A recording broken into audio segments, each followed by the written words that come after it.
إن هذا القرآن يهدي للتي هي أقوم ويبشر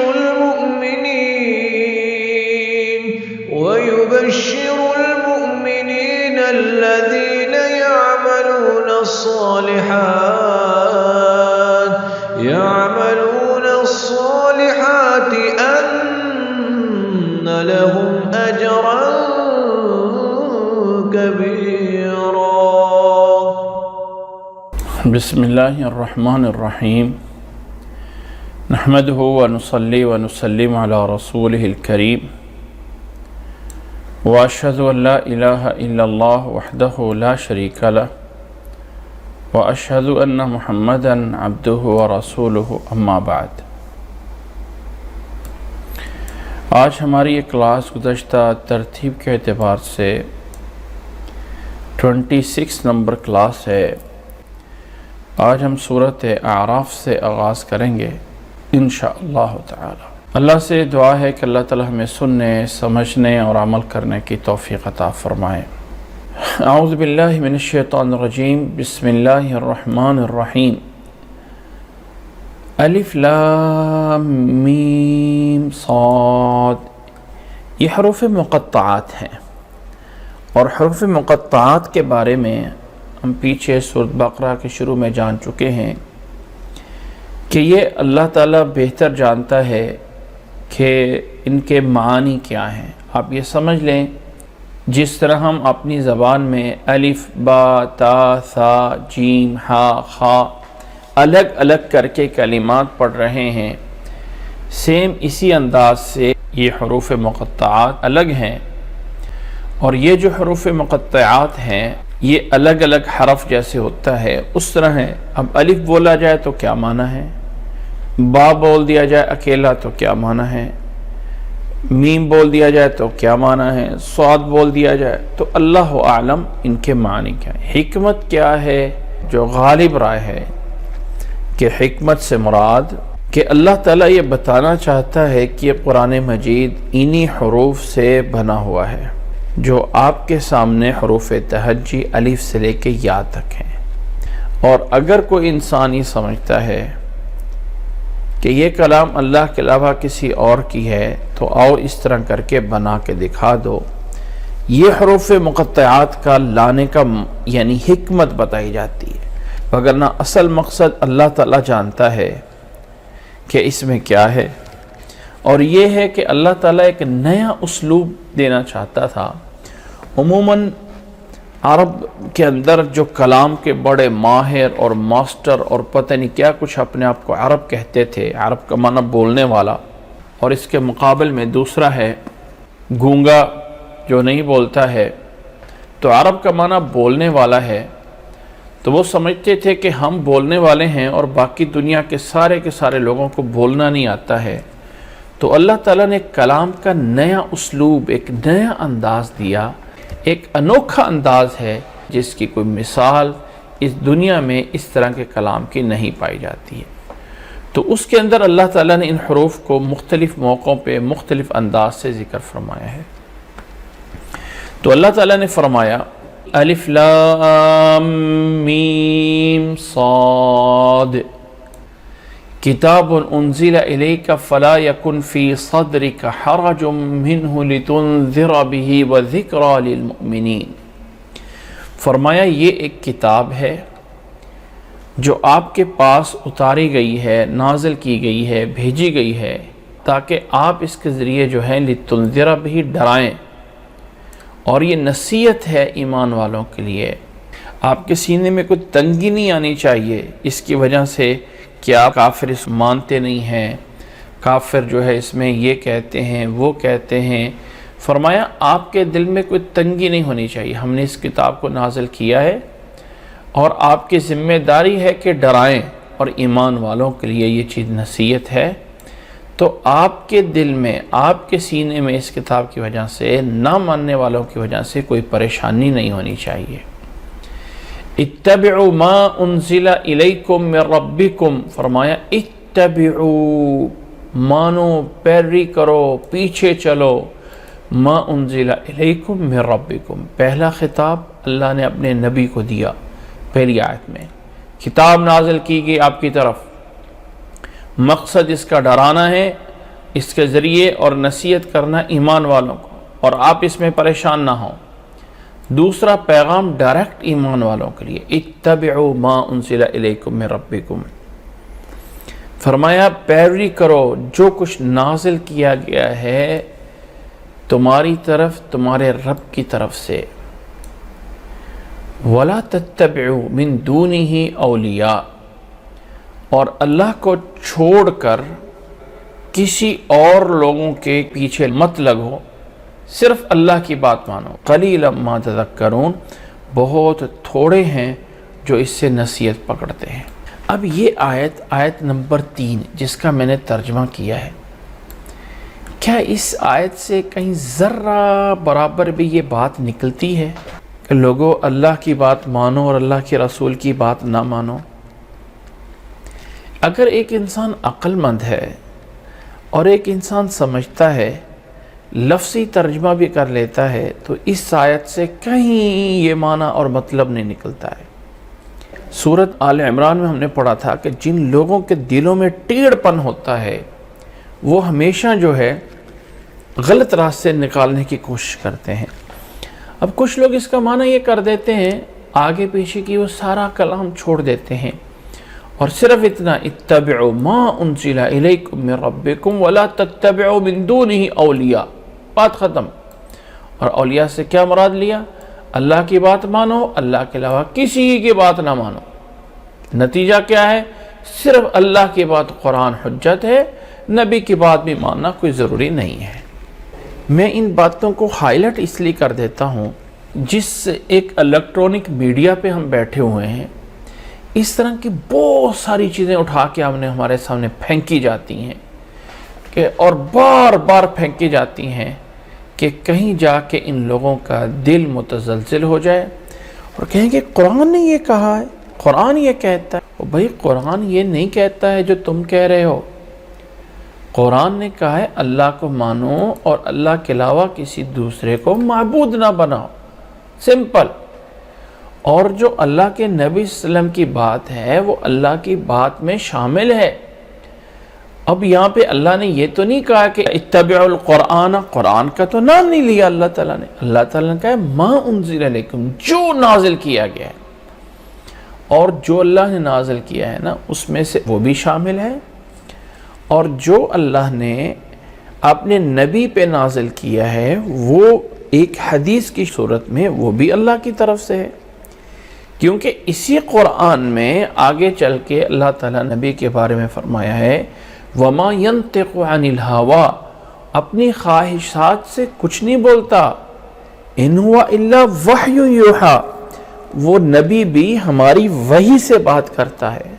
تو بات ہی ختم ہو گئی۔ جب نبی بھی اللہ کی وحی سے بات کرتا ہے تو وہ اللہ کی نازل کردہ ہے۔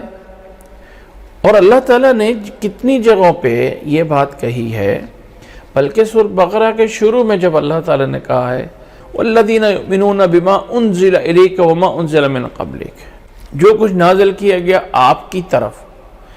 اب نازل کیا گیا آپ کی طرف جو ہے اس میں صرف قرآن نہیں ہے، پیچھے قرآن کی بات اللہ تعالیٰ کر چکا ہے۔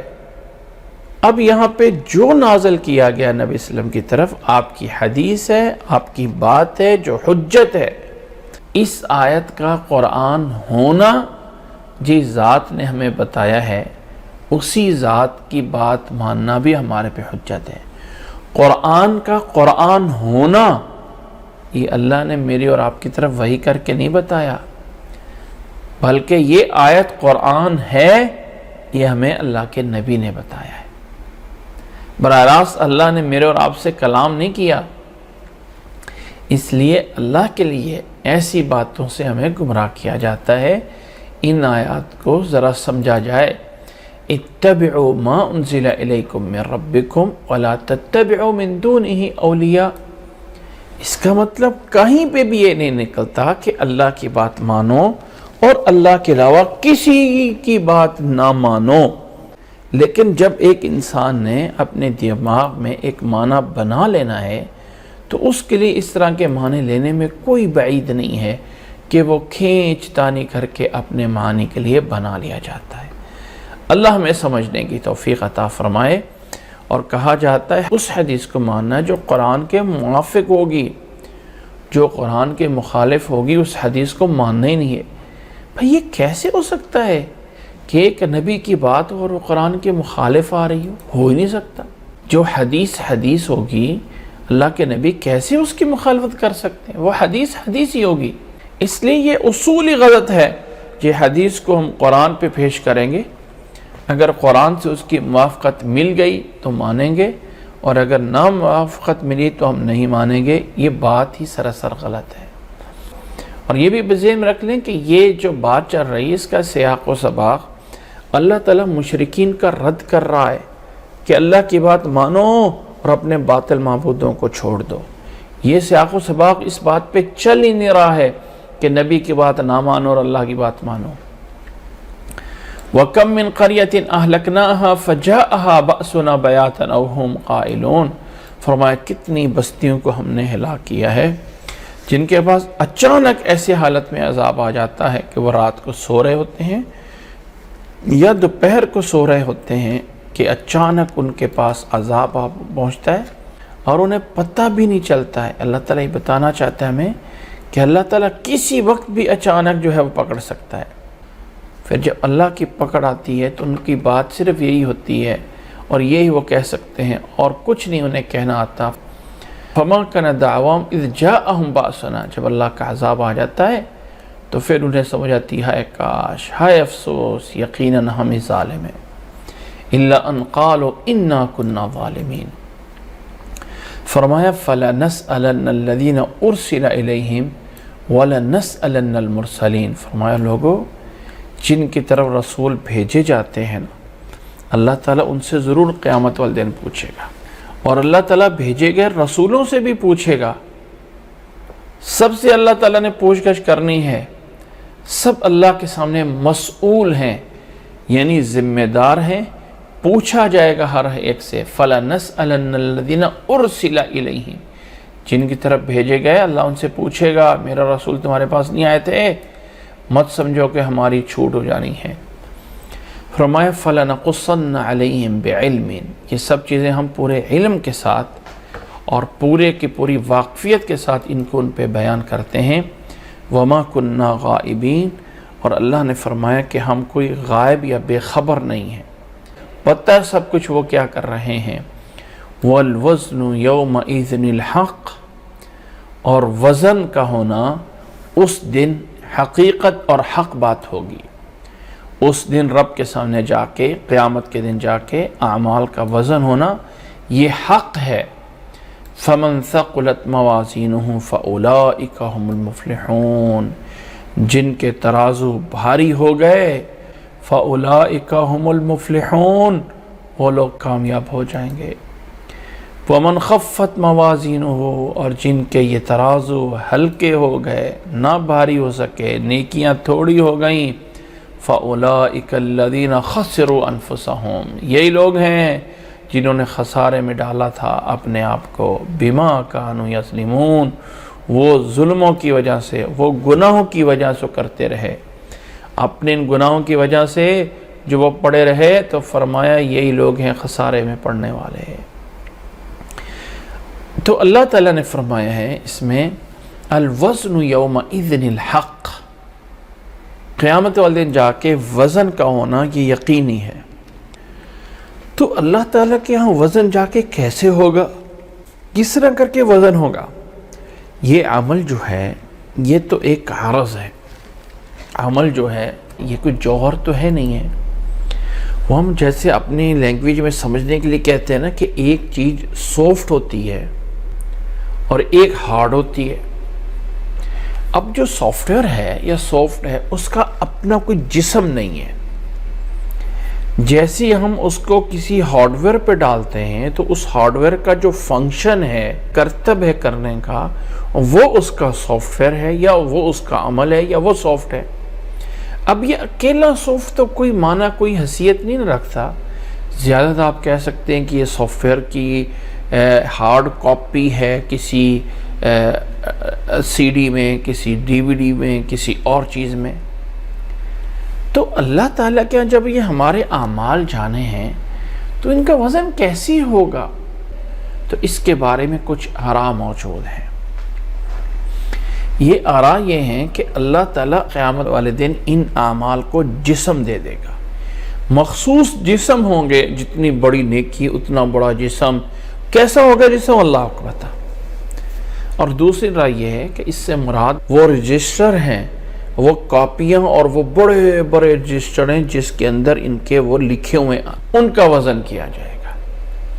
اور کچھ لوگوں نے کہا جو عمل کرنے والے خود انسان ہیں ان کا وزن کیا جائے گا. یہ اپنے عمل کی وجہ سے بھاری ہو جائیں گے، یہ ہلکے ہو جائیں گے. یہ نہیں ہے کہ جسم دنیا میں موٹا ہے کھا کھا کے تو وہ وہاں پہ بھاری ہو جائے گا، نہیں، اس میں عمل کی بنیاد پہ بھاری ہوگا، یہ ہلکا ہوگا. امام ابن کثیر رحمہ اللہ فرماتے ہیں کہ یہ تینوں اقوال صحیح ہیں. وہ رجسٹر کے وزن بھی ہو سکتے ہیں، بذات خود جو عمل کرنے والا ہے اس کا بھی وزن ہو سکتا ہے، اور اللہ تعالیٰ اعمال کو بھی کوئی نہ کوئی کیفیت دے سکتا ہے جس سے ان کا وزن ہو سکے. احادیث میں اس کا ہونے کا بھی وزن موجود ہے. حضرت عبداللہ بن مسعود رضی اللہ تعالیٰ عنہ سے روایت ہے، ایک دفعہ وہ درخت پہ مسواک کاٹ رہے تھے تو ان کی پنڈلیاں بڑی باریک سی پنڈلی تھی. تو نیچے کھڑے ہوئے لوگوں نے بڑا مذاق سا کیا کہ اتنی باریک سی پنڈلیاں ہیں ان کی. تو اللہ کے نبی صلی اللہ علیہ وسلم نے فرمایا کہ یہ والی پنڈلیاں جو ہیں یہ قیامت والے دن میزان کے اندر جو ہے وہ بہت بھاری ہوں گی. اسی طرح جو اللہ کے راستے میں مجاہد جہاد کرنے والا ہے، حدیث میں آتا ہے اس کے گھوڑے نے جو چارہ کھایا اور اس نے چارہ کھانے کے بعد جو اپنا جو ہے وہ نکال کے پھینکا، وہ سب کچھ اللہ تعالیٰ اٹھا کے قیامت دن اس کا وزن کر دے گا. وہ گھوڑا بھی، وہ سب کچھ بھی، کہ یہ ساریاں اس کی نیکیاں پڑ رہی ہوں گی. تو ان تمام کے دلائل موجود ہیں، لیکن ان سب دلائل سے اوپر آ کے ایک بات سمجھ لیں کہ ان اللہ علی کل شیء قدیر کا معنی میں بار بار یہ بتا دیتا ہوں کہ اللہ اس چیز پہ قادر نہیں ہے کہ ہماری عقل ہے، اللہ تعالیٰ اس کے اندر آ کے قابل ہے. اللہ تعالیٰ اس چیز پہ بھی قادر ہے جو میری اور آپ کی عقل میں نہیں آ سکتا. اب ہمارے ہاں بہت سی عجیب چیزوں کے معیار متعین ہو رہے ہیں. جب زمین کے دائرے سے نکل جائیں تو آگے جو ماپنے کا ہے وہ نوری سالوں میں ہے. نوری سال سے ایک مراد 1 سال تک روشنی جتنا ٹچ کریں اور 1 سال تک کتنا سفر کرتی ہے. 1 سیکنڈ میں 3 لاکھ کلومیٹر کا سفر کرتی ہے 1 سیکنڈ میں. تو 1 سال میں روشنی کتنا سفر کرے گی، اس لحاظ سے مسافتوں کا تعین ہوتا ہے. آپ کسی کا ٹمپریچر چیک کرتے ہیں تو بڑے سے بڑے انوکھے قسم کے میٹر آ رہے ہیں. اگر ایک انسان چیزیں بنا سکتا ہے تو اللہ تعالیٰ اس سے کہیں قادر ہے کہ عمل کا اگر جسم نہ بھی ہو تو اللہ تعالیٰ اس کو بھی جانچنے کا کوئی میزان ایسا ہو کہ دنیا کی یہ ساری ٹیکنالوجیاں وہاں جا کے فیل ہو جائیں گی، اور پھر اللہ کی جو کارکردگی ہے وہ ایک ایسی انوکھی ہے کہ اللہ تعالیٰ اس میں اس اعمال کا بھی معیار نکال لے گا کہ وہاں پہ الوزن یومئذ الحق، وزن ہونا برحق ہے. ایسا نہیں ہے کہ انسان اپنی عقل میں اور اپنے آگے کہے کہ میں اس کو کیسے مانوں. قیامت والدن یہ حق ہے. فمن ثقلت موازینہ، پس جس کے اعمال وزنی ہو گئے یہ لوگ کامیاب ہوں گے، اور جن کے اعمال ہلکے ہو گئے وہ لوگ ہوں گے جنہوں نے خسارے میں ڈالا تھا اپنے آپ. وَلَقَدْ مَكَّنَّاكُمْ فِي الْأَرْضِ وَجَعَلْنَا لَكُمْ فِيهَا مَعَائِشَ قَلِيلًا مَا تَشْكُرُونَ. اللہ نے فرمایا کہ اللہ نے تمہیں زمین کے اندر رہنے کی جگہ دی ہے. مَكَّنَّاكُمْ فِي الْأَرْضِ وَجَعَلْنَا لَكُمْ فِيهَا مَعَائِشَ، اور اسی زمین کے اندر تمہارے لیے معاش جسے کہا جاتا ہے نا، جس کو ہم اپنے الفاظ میں بولتے ہیں رزق، تو فرمایا اسی زمین میں تمہارے لیے معاش بنایا ہے، تمہارے لیے یہ رزق بنایا ہے. قلیلا ما تشکرون، بہت تھوڑے ہیں جو شکر گزار ہیں، جو شکر کرتے ہیں. اللہ نے زمین کو تمہارے لیے رہنے کی جگہ بنایا، اس کا کیا مطلب ہے؟ کیوں؟ ذرا دیکھیے، زمین سے نکل کے جا کے دیکھے، فضا میں کوئی انسان رہ کے دکھائے، زمین سے نکل کے جا کے کوئی چاند پہ رہ کے دکھائے، کوئی مریخ پہ رہ کے دکھائے، کسی اور ستارے پہ رہنے کی کوشش کرے، تو کیا یہ ممکن ہے؟ اللہ نے جو تمہارے لیے یعنی جس طرح رہنے کے لیے زمین بنائی ہے، کیا سب چیزیں ایسا ممکن ہے؟ کتنے سالوں سے تلاش کیا جا رہا ہے، چاند پہ ہم پانی تلاش کر رہے ہیں، چاند پہ ہم آکسیجن تلاش کر رہے ہیں، ہم مریخ پہ پہنچ رہے ہیں، کیا ان تمام چیزوں میں انسان پہنچ چکا ہے؟ کیا وہاں پہ انسانی زندگی کے لیے ممکن ہے؟ یہاں ہم نے زمین کو جو ہے اس کے سارے پلاٹ اور سارے گھر بنا کے خرید لیے ہیں کہ اب باقی ہمارے لیے چاند کی زمین باقی ہے کہ وہاں کب جا کے کالونیاں بننی ہیں اور کب جا کے وہاں کے پلاٹ اور مرلے اور میٹر وہاں کے بکنے ہیں، کیا ہم اس چیز کا انتظار کر رہے ہیں؟ لیکن اللہ نے جو زمین تمہارے لیے تمکین بنائی ہے، ایسی کوئی اور جگہ نہیں بنائی ہے۔ یہ ہے اللہ کا مقصد کہ اللہ نے تمہارے لیے وَلَقَدْ مَكَّنَّاكُمْ فِي الْأَرْضِ، اللہ نے تمہیں زمین پہ رہنے کی قدرت دی ہے اور زمین کے اندر تمہارے لیے معائش بنائے ہیں، لیکن پھر بھی بہت تھوڑے ہیں جو شکر گزار ہیں۔ انسان کے علاوہ وہ کون سی مخلوق ہے جو انسان کے علاوہ گھر بنا کے باقاعدہ بجلیاں اور روشنیاں لگا کے اس میں رہتی ہے؟ انسان کے علاوہ کون سی جاندار مخلوق ہے جو اپنے لیے کھانے باقاعدہ پکانے کے لیے ہزاروں قسم کی ریسیپیز، ہزاروں قسم کے آلات بنے ہوئے ہیں؟ کیا کسی اور مخلوق کے لیے ہیں؟ کتنی انسان کے علاوہ دوسری مخلوقات ہیں جو اپنے لیے کپڑے پہنتے ہیں، لباس پہنتے ہیں، گرمیوں کے الگ، سردیوں کے الگ، جو سر پہ پہننے کے لیے الگ، جسم پہ پہننے کے لیے الگ، پاؤں پہ پہننے کے لیے الگ، ہاتھوں پہ پہننے کے لیے الگ، اوپر پہننے کے لیے الگ، نیچے پہننے کے لیے الگ۔ یہ اللہ نے سب کچھ انسانوں کے لیے بنایا ہے۔ قلیلا ما تشکرون، بہت تھوڑے ہیں جو شکر کرتے ہیں۔ وَلَقَدْ خَلَقْنَاكُمْ، ہم نے تمہیں پیدا کیا، ثُمَّ صَوَّرْنَاكُمْ، ہم نے تمہیں شکل دی ہے، تمہاری تصویر اور صورت بنائی ہے۔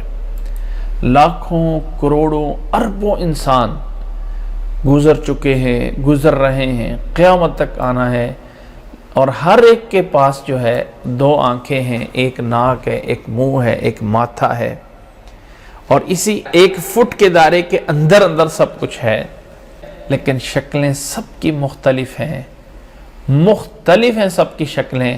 ثم صورناکم، فرمایا ہم نے تمہاری تصویر بنائی ہے، یعنی تمہیں شکل و صورت دی ہے۔ ثم قلنا للملائکۃ اسجدوا لآدم، پھر ہم نے فرشتوں سے کہا تھا آدم علیہ السلام کو سجدہ کرو، فسجدوا الا ابلیس، سب فرشتوں نے سجدہ کیا الا ابلیس، مگر ابلیس نے، لم یکن من الساجدین، جو سجدہ کرنے والوں میں سے نہیں تھا۔ اللہ تعالیٰ نے کہا تھا، آیت پہ غور کیجیے، فرشتوں سے ہم نے کہا سجدہ کرو، تو ابلیس تو فرشتہ ہے ہی نہیں ہے۔ اللہ تعالیٰ نے جہاں بھی حکم آتا ہے نا وَإِذْ قُلْنَا لِلْمَلَائِكَةِ، تو کوئی انسان اعتراض کر سکتا ہے کہ اللہ کا حکم فرشتوں کا تھا، ابلیس کو تھا ہی نہیں۔ کون سی آیت ہے جہاں بتاؤ اللہ نے ابلیس کو حکم دیا ہو کہ سجدہ کر؟ یہ حکم تو اللہ تعالیٰ نے دیا صرف اور صرف فرشتوں کو تھا، ابلیس کو تو دیا ہی نہیں تھا، وہ تو فرشتوں کو حکم دیا تھا۔ تو اس کا جواب کیا ہے؟ اگلی آیت سورۃ اعراف کی آیت نمبر 12 نمبر آیت، جب ابلیس نے سجدہ نہیں کیا تو اللہ نے کہا قال ما منعك الا تسجد اذ امرتك، اللہ نے کہا ابلیس تجھے کس چیز نے سجدہ کرنے سے منع کیا جبکہ تجھے میں نے حکم دیا تھا؟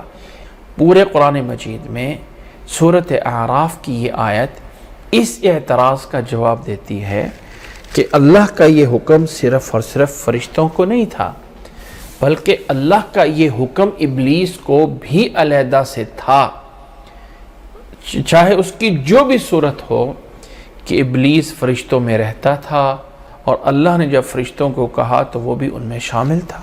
یہ اسرائیلی روایت ہیں، اللہ کے نبی صلی اللہ علیہ وسلم کی حدیث میں کوئی ایسی صراحت نہیں ہے۔ اسرائیلی روایت میں ہے کہ بہت بڑا عابد تھا، بڑی عبادت کی اس نے، کتنے سالوں سے عبادت گزار تھا، اور بہت بڑا جو ہے وہ ولی اللہ تھا، اور فرشتوں میں یہ تھا اور وہ تھا۔ قال انا خیر منہ خلقتنی من نار وخلقتہ من طین۔ ابلیس نے آگے سے جواب دیا اعتراض کا کہ میں اس سے انسان سے بہتر ہوں۔ خلقتنی من نار، مجھے تو نے آگ سے پیدا کی ہے اور اس کو تو نے مٹی سے پیدا کیا ہے، اور آگ اور مٹی میں ظاہر ہے کہ آگ ذرا بھڑکنے والی ہے، جلانے والی ہے۔ آگ تو مٹی کو بھی جلا دیتی ہے، مٹی کو بھی اینٹیں جو پکتی ہیں آگ کے اندر، وہ اینٹیں پک پک کے کچھ ایسی اینٹیں بھی ہوتی ہیں جو پانی کی طرح پگھلتی بھی ہیں، اور بڑے بڑے پہاڑوں کے اندر جب گرم ہو کے لاوا نکلتا ہے تو وہ پتھر پگھلے ہوتے ہیں، تو آگ تو اس کو بھی پگھلا کے رکھ دیتی ہے۔ تو کہنے لگا میں بہتر ہوں، میں مٹی والے کو کیوں سجدہ کروں، مٹی والے کو چاہیے تھا مجھے سجدہ کرے۔ اللہ تعالیٰ نے کہا یہ اللہ کی مرضی ہے، جس کو جب چاہے جہاں چاہے جیسے چاہے فضیلت دے سکتا ہے۔ یہ اللہ سے پوچھا نہیں جا سکتا کہ انسان کو کیوں فضیلت دی ہے اور جنوں کو اور شیطان کو کیوں نہیں دی، اللہ کی مرضی ہے۔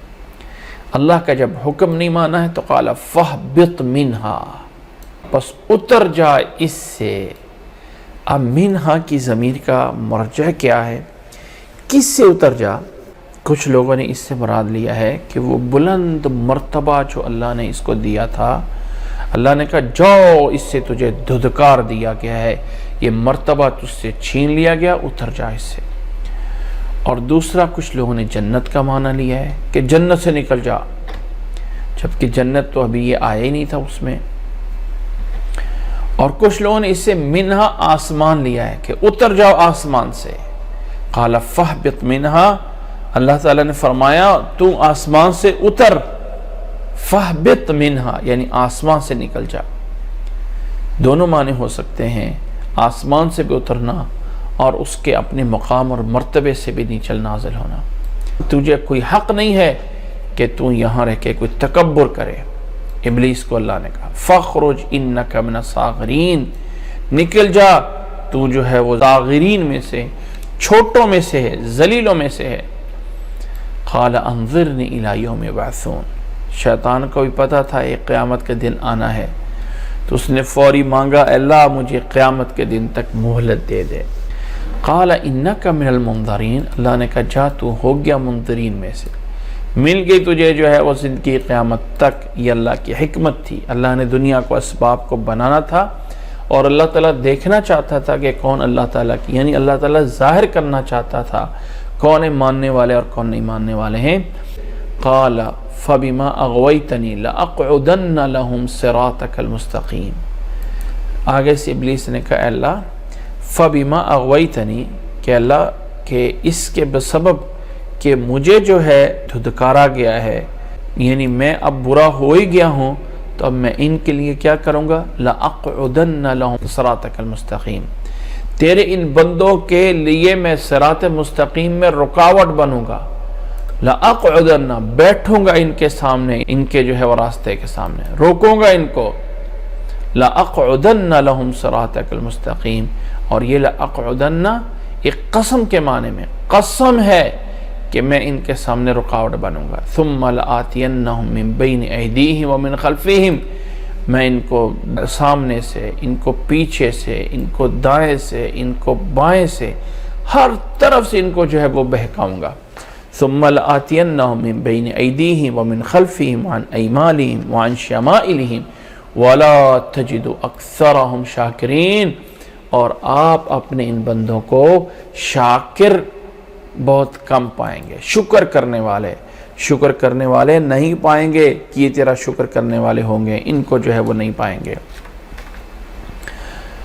قال اخرج منها مذءوما مدحورا، اللہ نے فرمایا اے ابلیس نکل جا تو اس سے، مذءوما مدحورا، ذلیل اور خوار ہو کے، لمن تبعک منہم لَأَمْلَأَنَّ جَهَنَّمَ مِنْكُمْ أَجْمَعِينَ، جس نے بھی تیری اتباع کی ان میں سے، تیرے پیچھے لگے رہے ان انسانوں میں سے، لَأَمْلَأَنَّ جَهَنَّمَ مِنْهُمْ أَجْمَعِينَ، میں ان سب سے جہنم کو جو ہے وہ بھروں گا۔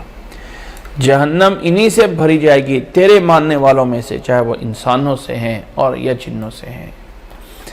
آگے اللہ نے آدم علیہ السلام کو جنہیں سجدہ کروایا تھا فرشتوں سے، انہیں کہا وَيَا آدَمُ اسْكُنْ أَنْتَ وَزَوْجُكَ الْجَنَّةَ، اے آدم علیہ السلام تو اور تیری بیوی جاؤ جا کے جنت میں رہو، فَكُلَا مِنْ حَيْثُ شِئْتُمَا وَلَا تَقْرَبَا هَذِهِ الشَّجَرَةَ فَتَكُونَا مِنَ الظَّالِمِينَ، جنت میں رہو اور وہاں جہاں کہیں سے چاہو کھاؤ، فَكُلَا مِنْ حَيْثُ شِئْتُمَا، جہاں سے چاہو جو چاہو کھا سکتے ہو، لیکن وَلَا تَقْرَبَا هَذِهِ الشَّجَرَةَ، لیکن اس درخت کے قریب نہیں جانا، ایک مخصوص درخت تھا، وَلَا تَقْرَبَا هَذِهِ الشَّجَرَةَ، اگر اس کے قریب چلے گئے تو فَتَكُونَا مِنَ الظَّالِمِينَ، تو تم ظالموں میں سے ہو جاؤ گے۔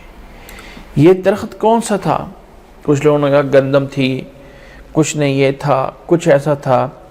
اللہ تعالیٰ نے قرآن مجید میں کہیں نہیں بیان فرمایا کہ وہ کون سا درخت تھا، کون سی چیز تھی، کس چیز سے جو ہے وہ روکا گیا تھا۔ اللہ نے بطور امتحان کے فرمایا تھا کہ جنت کا یہ درخت ہے، اس سے نہیں کھانا ہے۔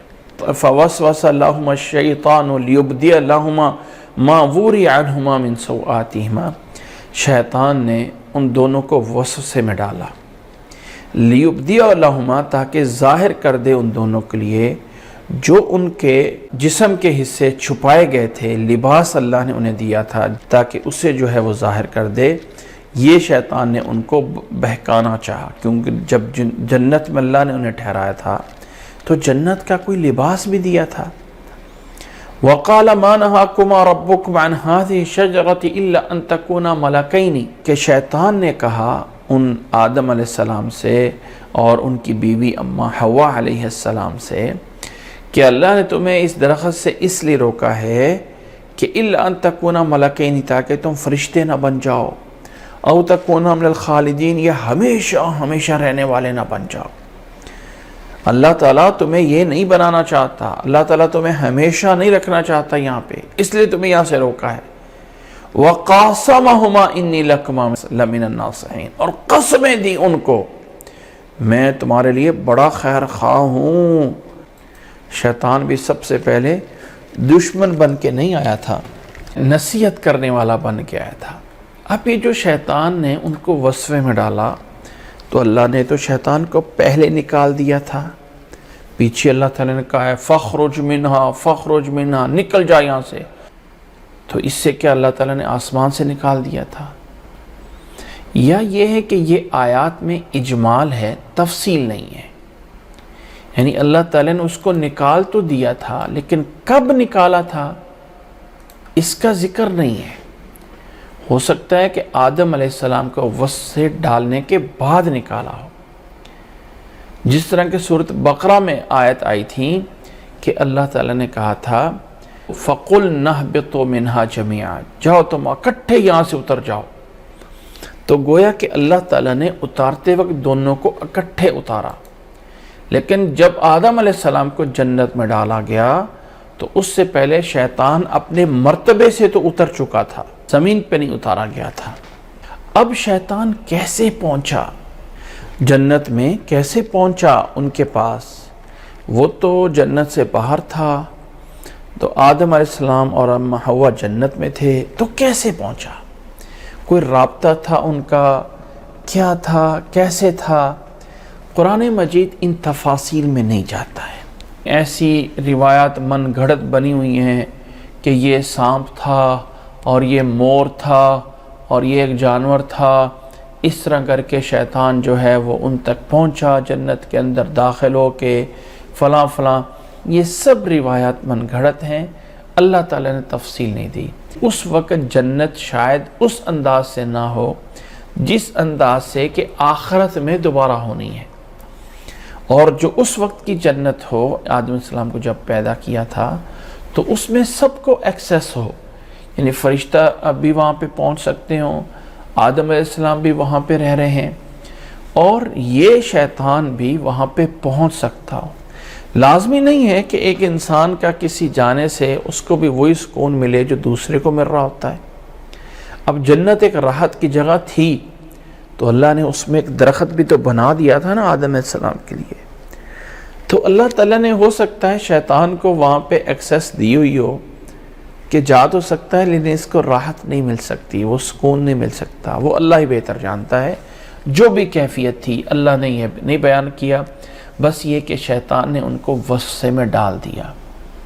یا یہ کچھ لوگ کہتے ہیں جی آدم علیہ السلام اور حوا علیہ السلام باہر آتے رہتے تھے جنت سے اور شیطان نے ان سے دوستی کر لی تھی اور اپنی شکل جو ہے وہ بدل کے ساتھ ملتا رہتا تھا اور ان کو بتایا کہ فلانا جو درخت ہے نا وہ کھا لو۔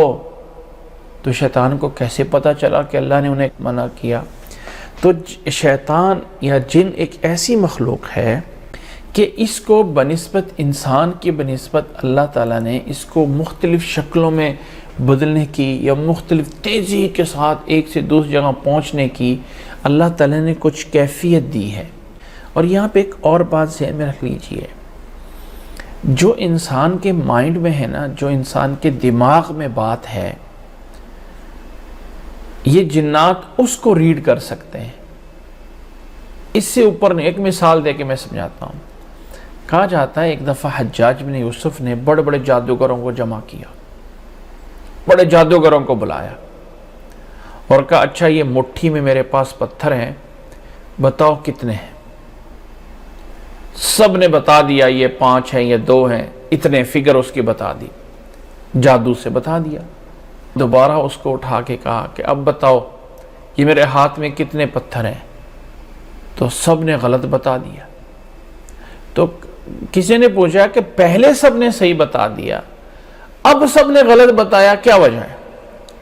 تو اس نے کہا اصل میں پہلے میں نے خود گنے ہوئے تھے اور میرے دماغ اور میری میموری میں، میرے حافظے میں تھا کہ یہ 5 پتھر ہیں، یہ 4 پتھر ہیں، یہ 2 پتھر ہیں۔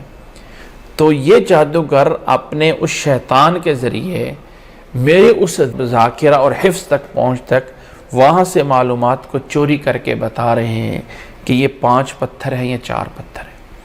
لیکن دوبارہ جب میں نے مٹھی اٹھائی تو میں نے بھی نہیں گنے، تو میرے حافظے میں جب نہیں تھے، میرے علم میں جب نہیں تھے، تو ان کو نہیں پتا چلا کہ وہ مٹھی میں کتنے ہیں۔ تو بعض دفعہ چوری کی جاتی ہیں کچھ چیزیں انسان کے اس دماغ سے۔ آج کل سائنس بھی اس پہ لگی ہوئی ہے نا کہ کوئی ایسا طریقہ نکالا جائے کہ ایک انسان کے حافظے کو، اس کی میموری کو کاپی پیسٹ کیا جا سکتا ہو، کاپی کیا جائے انسان کے ایک دماغ کو اور اس کے کسی دوسرے دماغ میں اس کو پیسٹ کر دیا جائے۔ کوششیں تو ہو رہی ہیں نا، کس حد تک کامیاب ہیں، کس حد تک کامیاب نہیں ہیں، اپنی طرف سے کوششیں کی جا رہی ہیں کہ کوئی ایسی ڈیوائس بنائی جائے جو دماغ کو کاپی کر لے، یا اس کو اندر اس کی میموری کو ہم ڈیلیٹ کر سکتے ہیں، یا اس کو ری رائٹ کر سکتے ہیں، یا کچھ ایسا ہو، تو کوششیں تو کی جا رہی ہیں۔ تو ہو سکتا ہے اسی طرح اس ابلیس کو پتہ چل گیا ہو کہ فلاں درخت سے انہیں منع کر دیا گیا ہے کیونکہ اللہ نے آدم علیہ السلام کو بتایا ہوا تھا۔ بہرحال ان بحثوں میں جانے کی قطعاً ضرورت نہیں ہوتی ہے، صرف بات کو سمجھانے کے لیے کہا ہے کہ یہ قرآن مجید ہدایت کی کتاب ہے۔ یہ قرآن مجید ان باریک بینیوں کی کتاب نہیں ہے کہ تاریخ یا ناول یا ڈائجسٹ کی طرح ہے جس میں کسی چیز کے وہ پہلو دکھائے جاتے ہیں، بڑے باریک باریک پہلو۔ یہاں ہدایت مقصود ہے اور ہدایت کے لیے یہ آیتیں پڑھائی جاتی ہیں۔ فرمایا فَدَلَّاهُمَا بِغُرُورٍ، تدلیہ اور ادلا، یہ اس کا جو روٹ ورڈ ہے، اس کا معنی ہوتا ہے کسی کو نیچے اتارنا۔ گویا کہ جو آدم علیہ السلام کو اللہ تعالیٰ نے جس مرتبے پہ رکھا ہوا تھا وہاں سے وہ نیچے لے کے آ گیا، بغرور، دھوکے سے۔ فلما ذاق الشجرہ، اس طرح کہ جب انہوں نے درخت چکھا، اس سے کھایا، بدت لہما سوآتہما، تو جیسے اس درخت کو کھایا تو جنت کا لباس اتر گیا۔ بدت لہما، آدم علیہ السلام اور بیوی کے لیے جو جسم کو چھپایا ہوا تھا وہ ظاہر ہو گیا۔ وَطَفِقَا يَخْصِفَانِ عَلَيْهِمَا مِنْ وَرَقِ الْجَنَّةِ، اور جنت کے ورق اور پتوں سے اپنے آپ کو چھپانے لگے۔ اس کا مطلب اللہ نے انہیں کوئی نورانی لباس دیا ہوا تھا جنت کا جو انہوں نے پہنا ہوا تھا، اور جیسی اللہ تعالیٰ کی نافرمانی کی تو وہ لباس اتر گیا، وہ جو جنت کا لباس تھا۔ وَنَادَاهُمَا رَبُّهُمَا أَلَمْ أَنْهَكُمَا عَنْ تِلْكُمَا الشَّجَرَةِ، اور اللہ نے آواز دے کے کہا اے آدم اور حوا، کیا تمہیں منع نہیں کیا گیا تھا اس درخت سے؟ وَأَقُلْ لَكُمَا إِنَّ الشَّيْطَانَ لَكُمَا عَدُوٌّ مُبِينٌ، اور تمہیں کہا نہیں تھا کہ شیطان تمہارے لیے واضح دشمن ہے؟ قَالَ رَبَّنَا ظَلَمْنَا أَنفُسَنَا وَإِن لَّمْ تَغْفِرْ لَنَا وَتَرْحَمْنَا لَنَكُونَنَّ مِنَ الْخَاسِرِينَ۔ تو آگے سے کیا کہا؟ قَالَ رَبَّنَا ظَلَمْنَا، آدم علیہ السلام اور اماں حوا علیہ السلام دونوں پکار اٹھے، ربنا ظلمنا انفسنا، اے اللہ، اے ہمارے رب، ہم نے ظلم کر لیا اپنی جان پہ، ظلم کر بیٹھے ہیں۔ گناہ کرنا یہ بھی ایک ظلم ہوتا ہے۔ ظلمنا انفسنا وَإِن لَّمْ تَغْفِرْ لَنَا وَتَرْحَمْنَا لَنَكُونَنَّ مِنَ الْخَاسِرِينَ، اگر تو ہمیں معاف نہیں کرے گا، اگر تو ہم پہ رحم نہیں کرے گا تو ہم یقیناً خسارہ پانے والوں میں سے ہو جائیں گے، ہم تو واقعی جو ہے وہ ایسے ہو جائیں گے جو برباد ہو گئے۔ سورۃ بقرہ میں یہ اسی واقعے کے ضمن میں فَتَلَقَّى آدَمُ مِن رَبِّهِ كَلِمَاتٍ فَتَابَ عَلَيْهِ، کہ آدم علیہ السلام اللہ کی طرف سے یہ کلمات سکھائے گئے تھے، اور اللہ تعالیٰ نے ان کلمات کے نتیجے میں ان کی توبہ قبول فرمائی۔ تو ان کلمات کو دماغ میں، ذہن میں ڈالنے والا بھی اللہ تھا، اور انہی کلمات سے دعا کی تھی انہوں نے، اور اسی دعا کے نتیجے میں اللہ تعالیٰ نے ان کے گناہ کو معاف فرما دیا تھا۔ اب یہ آیت قرآن مجید میں موجود ہے۔ مشہور ایک بات بتائی جاتی ہے کہ آدم علیہ السلام نے اللہ تعالیٰ سے یہ دعا کی تھی کہ اے اللہ، تیرے اس نبی کے صدقے جو آخر میں آنے والا ہے، میں اس کو وسیلہ بنا کے دعا کرتا ہوں کہ اللہ مجھے معاف کر دے۔ تو اللہ نے پوچھا اے آدم، تجھے کیا پتا کہ وہ نبی ہے؟ تو کہا اے اللہ، جب تو نے مجھے پیدا کیا تھا تو میں نے عرش پہ لکھا ہوا یہ پڑھ لیا تھا کہ وہاں عرش پہ محمد کا نام لکھا ہوا تھا، اور میں نے پڑھ لیا تھا تو میں سمجھ گیا تھا کہ یہ کوئی بہت بڑی ہستی ہے جسے اللہ نے اپنے نام کے ساتھ لکھا ہوا ہے، تو میں اس کا وسیلہ دے کے تجھ سے معافی مانگتا ہوں۔ تو اللہ نے بتایا کہ آدم، یہ تیری اولاد میں سے ہیں اور یہ آخر میں آنے والے نبی ہیں، اور اس وسیلے کی بنیاد پہ اللہ نے آدم علیہ السلام کو معاف کر دیا تھا۔ یہ روایت من گھڑت ہے، جھوٹ ہے، اور اس حدیث کو، اس بات کو حدیث نہیں کہنا چاہیے، اس بات کو ان لوگوں نے اپنی کتابوں میں نقل کیا ہے جو کتابیں موضوعات کی ہیں، یعنی وہ باتیں جو من گھڑت کی ہیں۔ میں ایک پوسٹ کسی نے میرے ساتھ شیئر کی، یا میں اس کو دیکھ رہا تھا تو اس میں ایک حوالہ لکھا ہوا تھا نیچے کہ یہ والی بات موضوعات کبریٰ میں فلاں صفحے پہ موجود ہے۔ اب موضوعات کبریٰ کیا ہے؟ ایک پاک و ہند کے ایشیا کے ایک بہت بڑے عالم گزرے ہیں جن کو کتابوں میں ملا علی قاری کے نام سے جانا جاتا ہے، بہت بڑے عالم گزرے ہیں۔ انہوں نے 2 کتابیں لکھی ہیں، موضوعات کبریٰ اور موضوعات صغریٰ، کہ وہ من گھڑت باتیں جو حدیثیں بنا کے نبی کی طرف منسوب کی گئی ہیں، میں ان باتوں کو الگ سے کتاب میں لکھ رہا ہوں۔ تو انہوں نے 2 کتابیں جمع کر دی ہیں، موضوعات کبریٰ اور موضوعات صغریٰ۔ اب یہ حدیث اس کتاب میں یہ بات موجود ہے، اور چونکہ وہ حدیث بنا کے پیش کی گئی ہوتی ہے، لوگ وہاں سے اٹھا کے اپنے بیانات میں کر رہے ہوتے ہیں۔ اس پڑھنے والے کو اور حوالہ دینے والے کو بھی یہ پتہ نہیں ہے کہ جس کتاب کا میں حوالہ دے رہا ہوں وہ کتاب تو موضوعات من گھڑت ہے، اور نہ پڑھنے والوں کو پتہ ہے وہ اس پوسٹ کے نیچے کتنے لوگوں نے کومنٹس دے کے واہ واہ کتنا اچھا عمل ہے، کتنی بڑی بات ہے، فلاں فلاں۔ یہ نہیں دیکھ رہے کہ نیچے جو حوالہ دیا ہے یہ موضوعات کبریٰ کا حوالہ ہے، اور موضوعات کبریٰ کا معنی کیا ہے۔ اسی طرح بہت سی اور بھی کتابیں ہیں. ابن جوزی کی کتاب اللآلی المصنوعہ فی الاحادیث الموضوعہ، کتاب کا نام ہے اللآلی المصنوعہ، وہ مزین کردہ وہ موتی، کتاب کا نام اللآلی، لؤلؤ کی جمع، اللآلی المصنوعہ، کہ وہ بنائے گئے موتی جو موضوع احادیث کے ہیں ان کو جمع کر رہا ہوں اپنی کتاب میں. تو وہ جو موضوعات اللآلی المصنوعہ فی الاحادیث الموضوعہ، اس میں انہوں نے من گھڑت باتیں جمع کی. اب یہ والی بات یا یہ والی حدیث اس کتاب میں موجود ہے. اسی طرح ملا علی کی کتاب الموضوعات میں یہ بات موجود ہے، لیکن لوگ اس بات کو مان لیتے ہیں اور یہ نہیں کہتے کہ قرآن کے اندر دعا موجود ہے کہ آدم علیہ السلام نے اللہ سے دعا کی تھی ربنا ظلمنا انفسنا وَإِن لَّمْ تَغْفِرْ لَنَا وَتَرْحَمْنَا لَنَكُونَنَّ مِنَ الْخَاسِرِينَ. لوگوں کے اندر ایک کتاب ہے جو بہت زیادہ پڑھی جاتی ہے.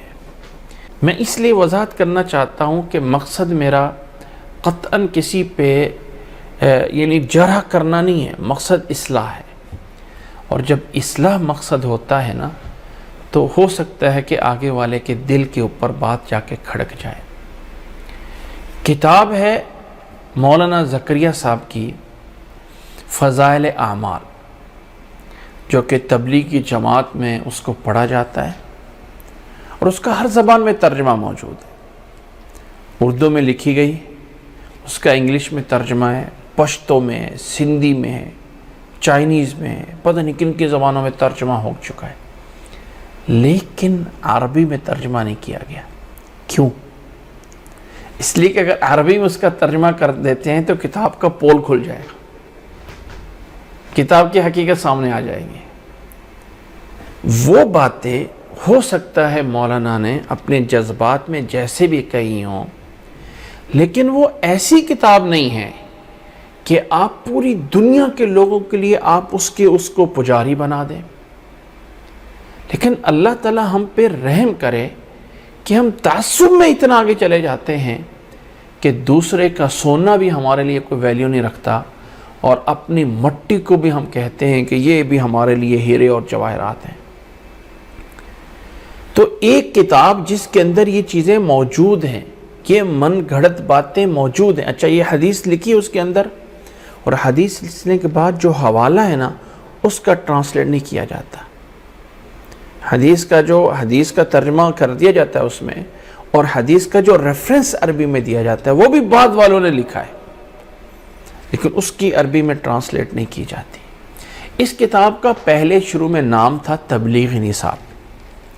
اس تبلیغی نصاب کا اس فضائل اعمال اس کتاب کا نام نہیں تھا، اور اس کے جو حصے ہیں جس میں فضائل قرآن بھی ہے، فضائل ذکر بھی ہے، فضائل نماز بھی ہے، فضائل صیام بھی ہے، یہ سارے کے سارے فضائل ہیں. اور اس میں ایک چیپٹر فضائل درود بھی تھا.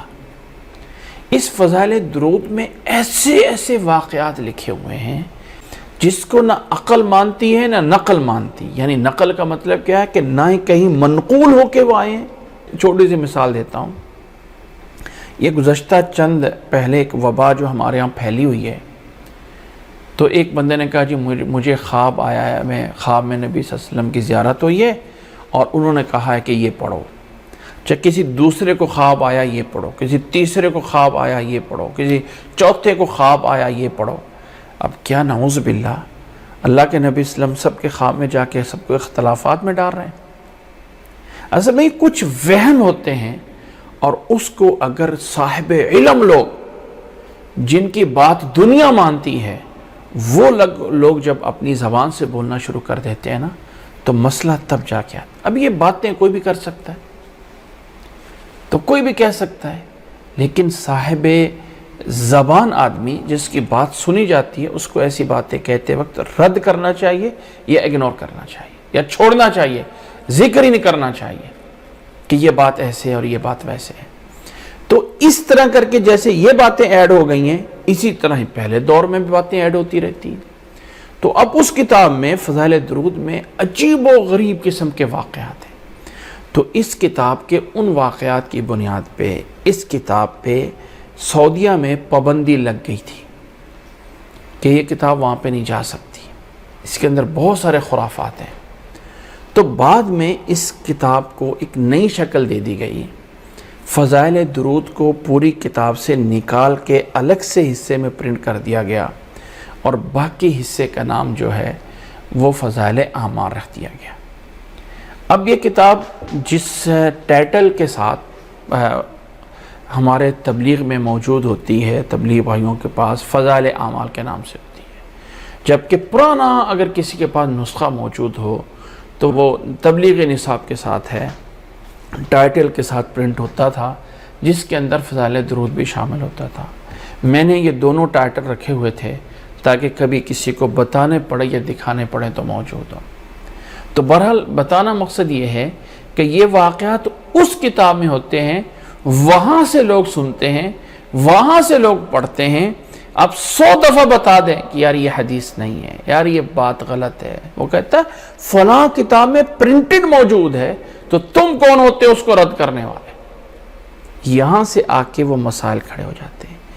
اللہ کے لیے آپ کسی مسلک کو، کسی چیز کو فالو کریں، لیکن اس چیز کے اوپر خیال رکھیں کہ جب بات ہم کہتے ہیں نا نبی کی حدیث، جب بات کہتے ہیں نا نبی نے فرمایا، تو یہ عام میری اور آپ کی بات نہیں ہے۔ یہاں پہ بہت بڑی ذمہ داری عائد ہوتی ہے کہ رب کی بات، نبی کی بات آپ کیسے کہہ رہے ہیں؟ جا کے آپ اس کو موضوعات میں سے حوالہ دیں اور کہیں کہ جی موضوعات میں موجود ہے، اور بھائی انہوں نے کتابیں لکھی اس لیے تاکہ لوگوں کو بتا دیں کہ بھائی یہ جھوٹ ہے سارے، اور لوگ اسی جھوٹ کو سچ بنا کے پیش کر رہے ہوتے ہیں۔ اللہ ہمیں سمجھنے کی توفیق عطا فرمائے۔ برحال آدم علیہ السلام کی جس دعا کی بنیاد پہ اللہ نے ان کو نجات دی، اللہ نے ان کے گناہ کو بخش لیا، اللہ نے ان کی لغزش معاف فرمائی، وہ یہاں پہ موجود ہے۔ قالا ربنا ظلمنا انفسنا وان لم تغفر لنا وترحمنا لنکونن من الخاسرین۔ اللہ تو اگر ہمیں معاف نہیں کرے گا تو ہم خسارہ پانے والے میں سے ہو جائیں گے، ہم بہت خسارے میں چلے جائیں گے۔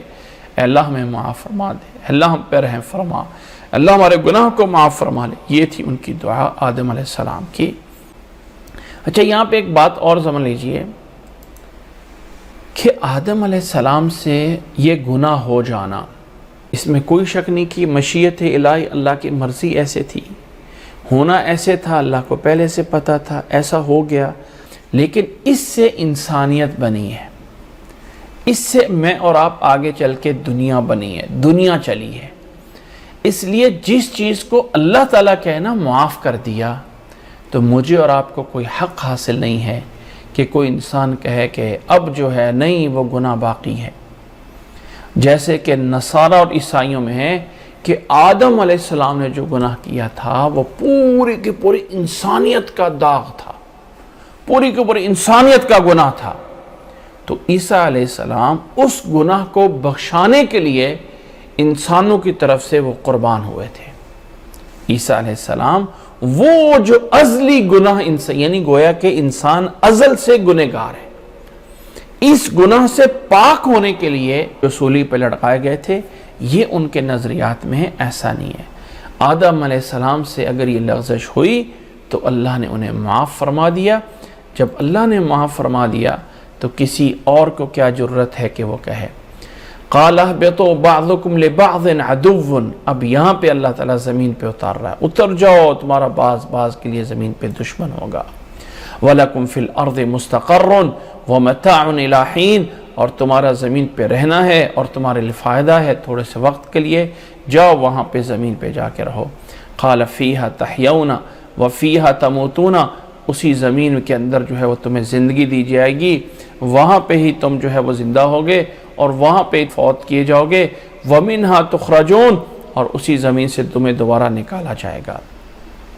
اب اللہ تعالیٰ نے واقعہ بیان کر دیا، یہ واقعہ ضمناً بیان ہوا ہے۔ یہ واقعہ اس صورت میں ایک بطور جملہ معترضہ کے بیان ہوا ہے۔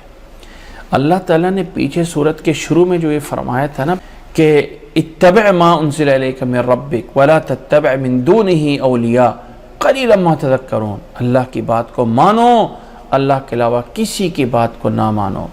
اور پھر اللہ تعالیٰ نے میزان کا ترازو کیا، اور تمہیں وَلَقَدْ مَكَّنَّاكُمْ فِي الْأَرْضِ، تو ضمناً واقعہ آ گیا آدم علیہ السلام کا۔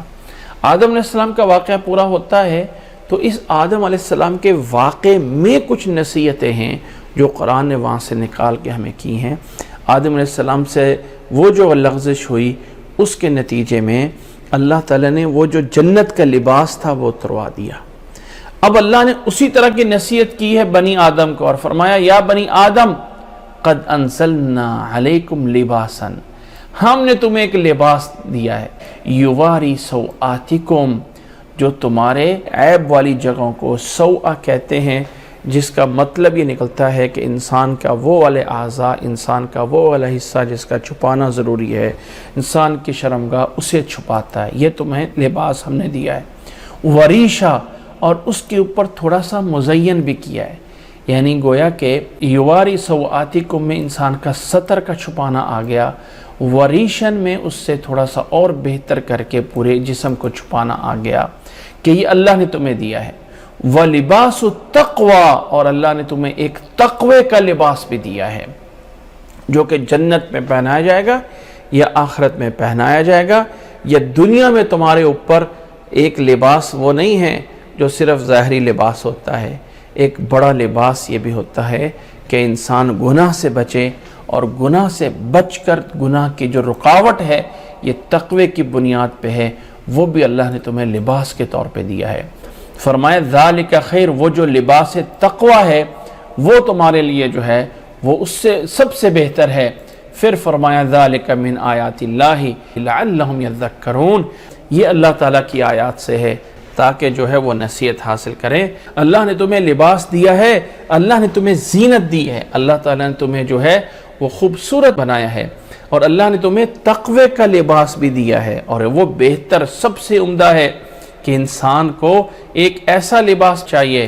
ایک تو انسان نے کپڑے تو پہنے ہی ہوئے ہیں، لیکن ایک تقوی بھی ہے کہ اس تقوی میں بھی وہ انسان اگر غلط کرنا چاہے نا تو سارے کام کر کے بھی غلط کر سکتا ہے، سارے پردے اور نقاب کر کے بھی جسم کو ایسا کیا جا سکتا ہے لباس میں کہ اس کا سب جو ہے وہ ظاہر ہو رہا ہو، تو وہ بھی جائز نہیں ہے۔ ایک تقوی ہے جو تمہارے لیے سب سے بہتر ہے۔ ذالک من آیات اللہ لعلہم یذکرون، یہ رب کی طرف سے آیات ہے تاکہ نصیحت حاصل کی جائے۔ یا بنی آدم لا یفتننکم الشیطان، اے بنی آدم کہیں تمہیں شیطان فتنے میں نہ ڈال دے، کما اخرج ابویکم من الجنہ، جس طرح کہ اس نے تمہارے والدین آدم اور حوا کو جنت سے نکال دیا تھا۔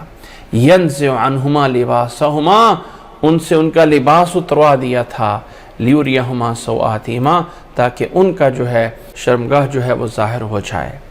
انہ یراکم ہوا وقبیلہ من حیث لا ترونہم، بے شک یہ شیطان تمہیں وہاں سے دیکھتا ہے اور اس کا لشکر تمہیں وہاں سے دیکھتا ہے جہاں سے تم نہیں دیکھتے ہو، یہ تمہیں ان زاویوں سے دیکھتا ہے جہاں سے تم نہیں جانتے ہو۔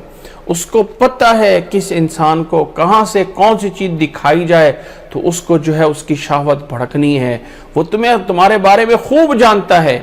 اِنَّا جَعَلْنَا الشَّيَاطِينَ أَوْلِيَاءَ لِلَّذِينَ لَا يُؤْمِنُونَ، یاد رکھ لو شیاطین ان کے دوست ہیں، ان کے اولیاء ہیں جو ایمان نہیں لاتے ہیں، اس لیے شیطان کی بات نہیں ماننی ہے۔ وَإِذَا فَعَلُوا فَاحِشَةً قَالُوا وَجَدْنَا عَلَيْهَا آبَاءَنَا، اور بہت سے ایسے ہیں جب وہ اس طرح کی کوئی برائی فاحشہ کرتے ہیں اور کہتے ہیں وجدنا علیہا آباءنا واللہ امرنا بہا، ہم نے اپنے بڑوں کو ایسے کرتے دیکھا ہے، ہم جو ہیں اور اللہ نے ہمیں اسی چیز کا حکم دیا ہے۔ قل ان اللہ لا یامر بالفحشاء، کہہ دیجئے اللہ تعالیٰ بے حیائی کا کبھی حکم نہیں دیتا ہے، اللہ تعالیٰ اس چیز کا حکم نہیں دیتا۔ اتقولون علی اللہ ما لا تعلمون، کہ اللہ پہ تم ایسی باتیں کہہ رہے ہو جو تم نہیں جانتے ہو۔ اللہ کے نبی صلی اللہ علیہ وسلم جب مکہ میں تھے تو مکے والوں کا ایک نظریہ تھا، سوچ تھی کہ یہ جو کپڑے ہیں نا ہمارے، یعنی شیطان کے حربے دیکھو، کہتے ہیں یہ جو کپڑے ہیں نا ہمارے، اس کے اندر ہم گناہ کرتے ہیں، تو جب ہم نے اللہ کے گھر کا طواف کرنا ہے نا تو یہ کپڑے ہمارے گناہوں سے بھرے ہوئے ہیں۔ اور جیسے آج کل لوگوں کو شیطان دھوکے میں دیتے ہیں نا، وہ نماز نہ پڑھ، تیرے کپڑے ہی نہیں صاف ہیں، وہ شیطان نے بڑا دھوکے میں ڈالا ہوتا ہے، جب بھی بہانا کہ جی میرے کپڑے ہی صاف نہیں ہیں، تو شیطان ان کو دھوکے میں ڈالا ہوا تھا، یہ تمہارے کپڑے اس لائق نہیں ہیں کہ تم انہیں میں طواف کرو۔ وہ کیا کرتے تھے؟ کپڑے اتار کے بیت اللہ کا طواف کرتے تھے، شاید کوئی تھوڑا سا کپڑا لے لیتے تھے جس سے ان کے 70 ڈھانپے ہوں، تو باقی مرد اور عورت دونوں بغیر کپڑوں کے طواف بیت اللہ کا کرتے تھے، اور کہتے تھے اللہ نے ہمیں اس کا حکم دیا بیت اللہ کا طواف ایسے کرنا ہے۔ قل امر ربی بالقسط، میرے رب نے انصاف کا حکم دیا ہے، انصاف اور صحیح راستے کا حکم دیتا ہے۔ وَأَقِيمُوا وُجُوهَكُمْ عِنْدَ كُلِّ مسجد، اور اللہ تعالیٰ اس چیز کا حکم دیتا ہے اپنے اس چہرے کو اللہ کے آگے سیدھا کرو، سجدے میں سیدھا اللہ کو سجدہ کیا کرو۔ وُجُوهَكُمْ عِنْدَ كُلِّ مسجد، یہاں مسجد سے مراد انسان کا وہ سجدہ گاہ ہے کہ اپنے اللہ تعالیٰ حکم دیتا ہے انصاف کا، اور اللہ تعالیٰ اس چیز کا حکم دیتا ہے کہ صرف اللہ کو سجدہ کرو۔ وَادْعُوهُ مُخْلِصِينَ لَهُ الدِّينَ، اور اللہ کو خالص کر کے اللہ تعالیٰ سے مانگو، کسی اور سے نہ مانگو۔ كَمَا بَدَأَكُمْ تَعُودُونَ، جیسے اللہ نے تمہیں شروع سے پیدا کیا ہے نا، ایسے اللہ تعالیٰ نے تمہیں لوٹانا بھی ہے۔ خالص اللہ تعالیٰ سے مانگو، اللہ تعالیٰ کبھی اس طرح کے برے کاموں کو حکم نہیں دیتا ہے، اللہ تعالیٰ نے تمہیں ان صحیح چیزوں کو حکم دیا ہے۔ فریقاً ہدا و فریقاً حق علیہم الضلالہ، ایک گروہ ہے جو ہدایت پہ چلتا ہے، اور ایک گروہ ایسا جس کے اوپر گمراہی ثابت ہو جاتی ہے، گمراہی کر کر کے گمراہی ان کے اوپر ثابت ہو جاتی ہے۔ انہم اتخذوا الشیاطین اولیاء من دون اللہ، اس لیے کہ وہ شیاطین کو اللہ کے علاوہ جو ہے وہ دوست بنا لیتے ہیں۔ وَيَحْسَبُونَ أَنَّهُمْ مُهْتَدُونَ، اور وہ یہ سمجھ رہے ہوتے ہیں کہ ہم ہدایت پہ چل رہے ہیں۔ یا بنی آدم خذوا زینتکم عند کل مسجد، پھر اللہ نے حکم دیا اے بنی آدم خذوا زینتکم عند کل مسجد، ہر مسجد کے پاس جا کے زینت کو لو، زینت کو پکڑو، خذوا زینتکم عند کل مسجد۔ اور یہاں پہ عبادت کرنے کے لیے جانا ہے، ظاہر ہے کہ وہ مسجد میں بیت الحرام میں جو ہے وہ جا کے طواف کرتے تھے اور وہاں برا کام کرتے تھے، تو اللہ نے اپنے نیک بندوں کو حکم دیا کہ تمہیں یہ حکم یہ ہے کہ تم جب بھی کسی مسجد میں حاضر ہو زینت کے لباس سے جاؤ۔ یہاں پہ زینت سے کیا مراد ہے؟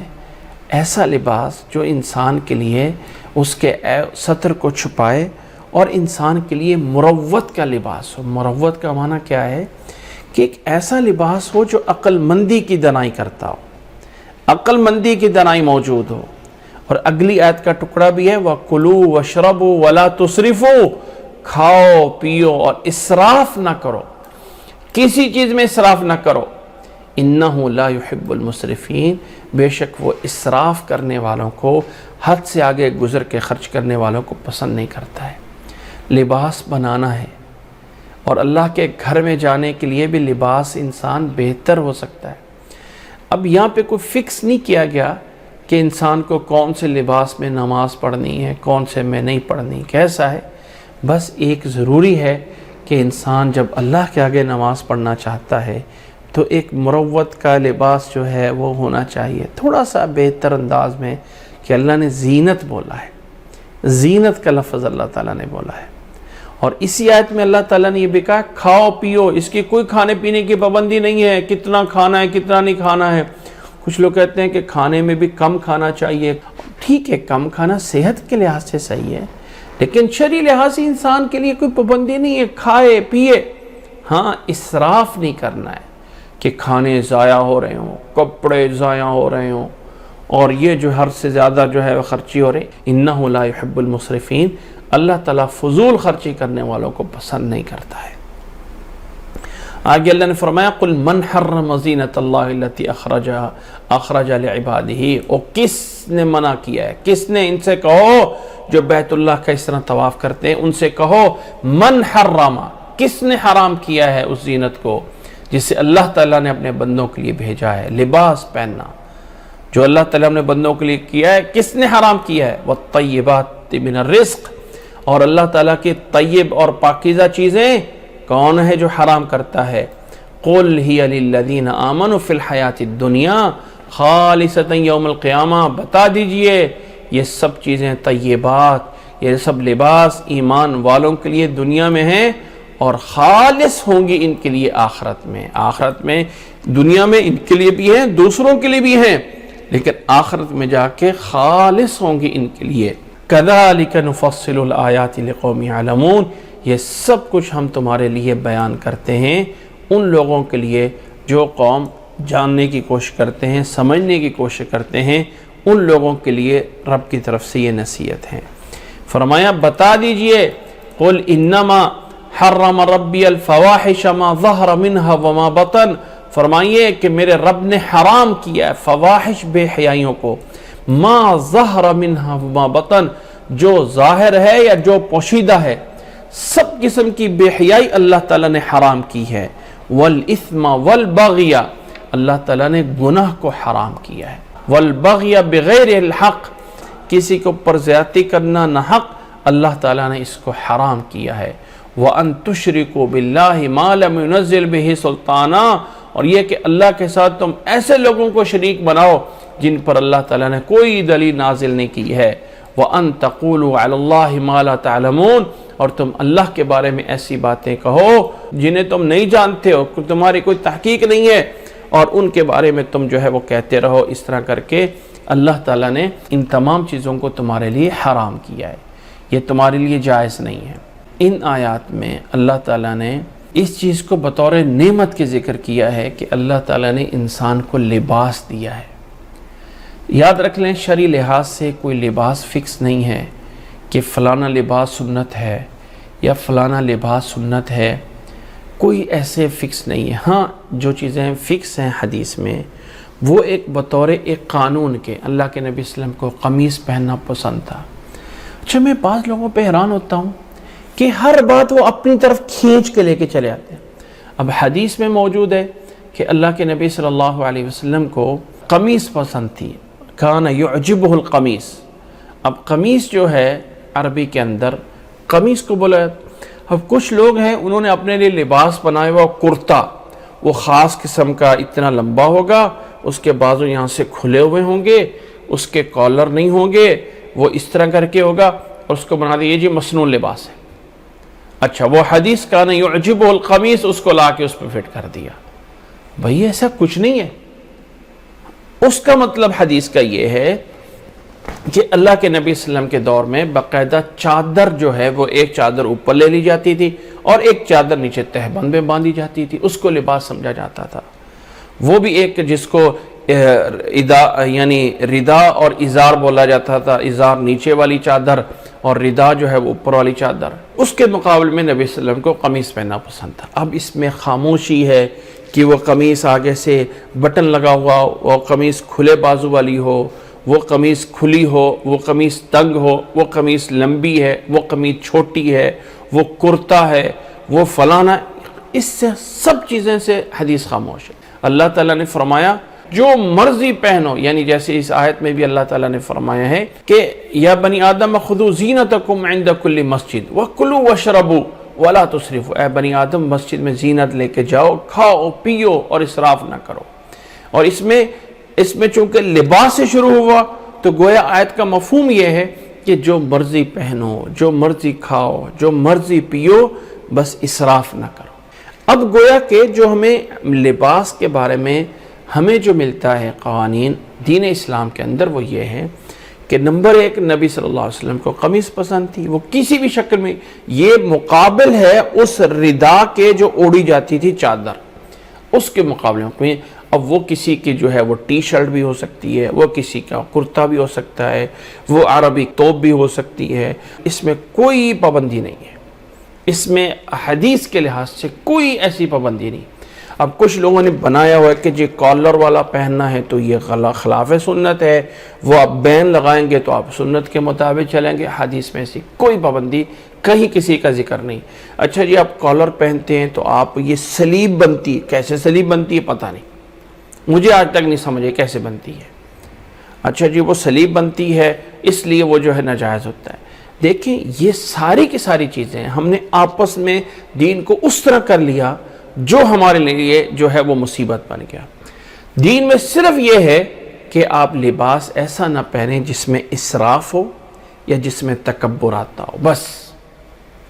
اور ساتھ مرد کے لیے بتا دیا کہ مرد کا لباس اس کے ٹخنے سے نیچے نہیں ہونا چاہیے، یہ جس کو ہم چادر باندھنا کہتے ہیں، یا پینٹ ہے یا شلوار ہے یا جو بھی ہے، وہ ٹخنے سے نیچے نہیں ہونا چاہیے۔ لباس ایسا نہیں ہونا چاہیے جس کے اندر انسان کو جو ہے وہ تکبر ہو رہا ہو، لباس ایسا نہیں ہونا چاہیے جس میں اسراف ہو رہا ہو، اس میں حد سے زیادہ۔ شادی کے موقع پہ ہر خاتون کی کوشش ہوتی ہے میں ایسا جوڑا بناؤں جو کسی اور عورت نے نہ بنایا ہو، ایک ایک جوڑا 1,00,000 روپے کا، 10 لاکھ روپے کا، 20 لاکھ کا، یہ جی ایک جوڑا بنایا گیا، کیا لگایا گیا اس پہ؟ یہ کام کیے گئے۔ ایسا لباس جس میں اسراف ہو رہا ہو یہ حرام ہے، یہ ناجائز ہے۔ اس کے علاوہ لباس کی اسلام میں کوئی پابندی نہیں، چاہے وہ پینٹ شرٹ ہے، چاہے وہ اس کی سلوار قمیض ہے، چاہے وہ اس کا عربی توب ہے، چاہے اس کی کوئی چادریں ہیں، چاہے جو ہے۔ اسلام میں یہ کہنا کہ فلاں سنت ہے فلاں سنت نہیں ہے، یہ ایسا نہیں ہے۔ یہ آ گیا لباس کے بارے میں۔ سر پہ کیا ہے؟ نبی صلی اللہ علیہ وسلم کی سنت ہے سر پہ عمامہ اور پگڑی باندھنا، سر پہ وہ پگڑی ہوتی ہے جو باقاعدہ باندھی جاتی ہے، وہ سنت ہے بس۔ اچھا یہاں پہ ایک بات نوٹ کر لیجئے، اللہ کے نبی صلی اللہ علیہ وسلم کی سنت عمامہ ہے سر پہ رکھنا، سر کو ڈھانپنا سنت نہیں ہے۔ اب مثلا جیسے میں نے رومال کیا ہوا ہے تو یہ سنت نہیں ہے، اس کو کوئی سنت نہیں کہے گا جو انسان کہے۔ اسی طرح جس انسان نے ٹوپی رکھ لی وہ کوئی سنت نہیں ہے، یہ ایک اجازت ہے، آپ کسی طرح کا لباس پہن سکتے ہیں، کسی کیفیت کا جو آپ کو مناسب لگتا کر سکتے ہیں۔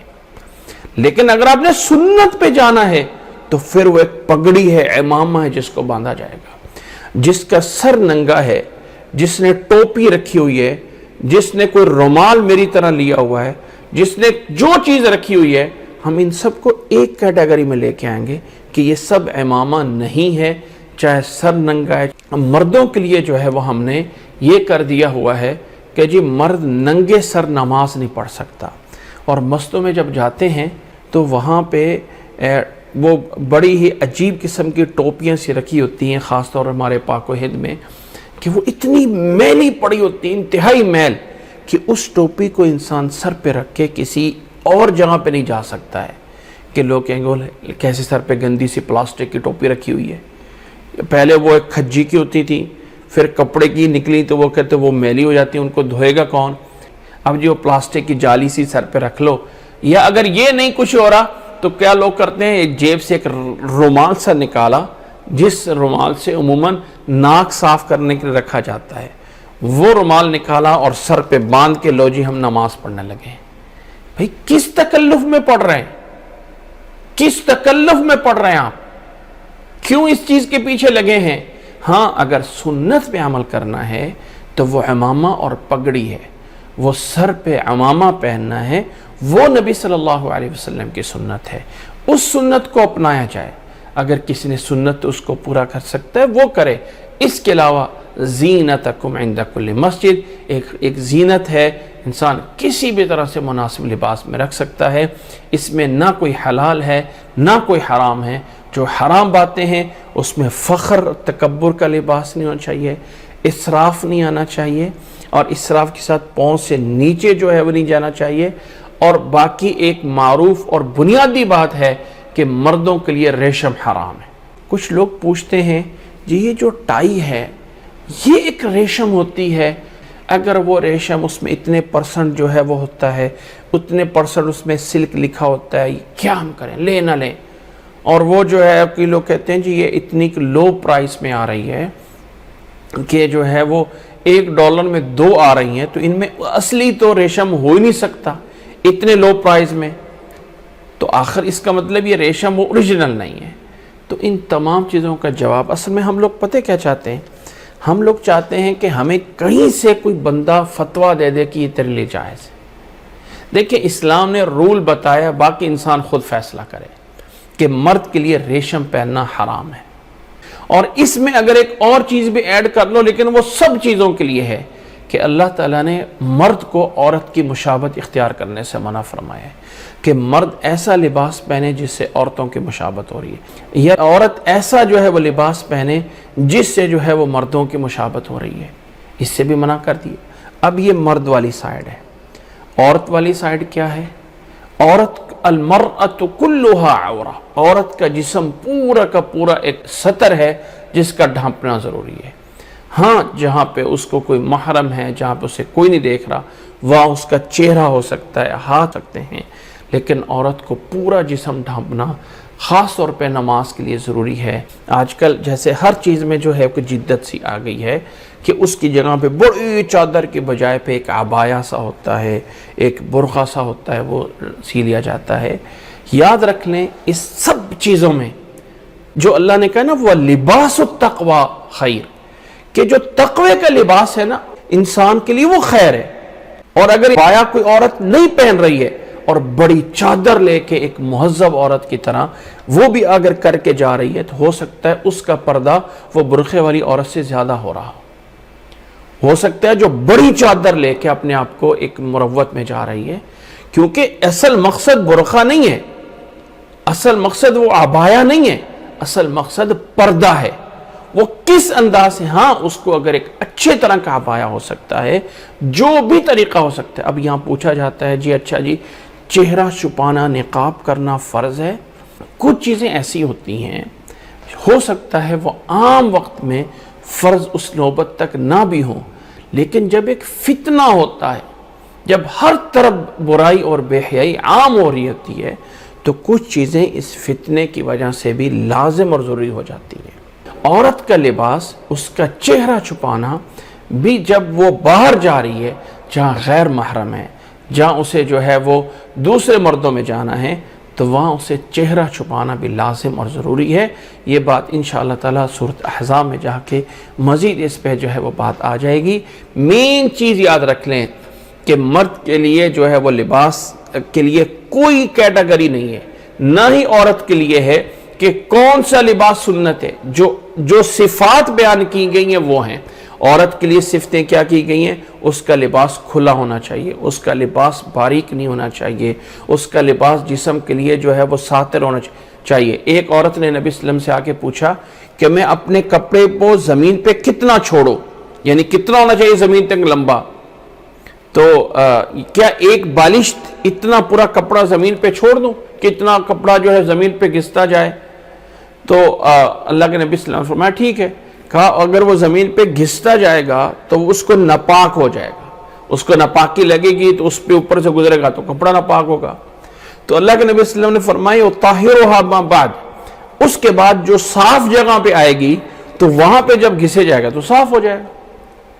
تو اس سے یہ بھی پتہ چلتا ہے کہ کپڑا جب کسی جگہ پہ لگ کے ناپاک ہو جاتا ہے، جب وہ رگڑا جاتا ہے تو وہ وہاں سے پاک بھی ہو جاتا ہے۔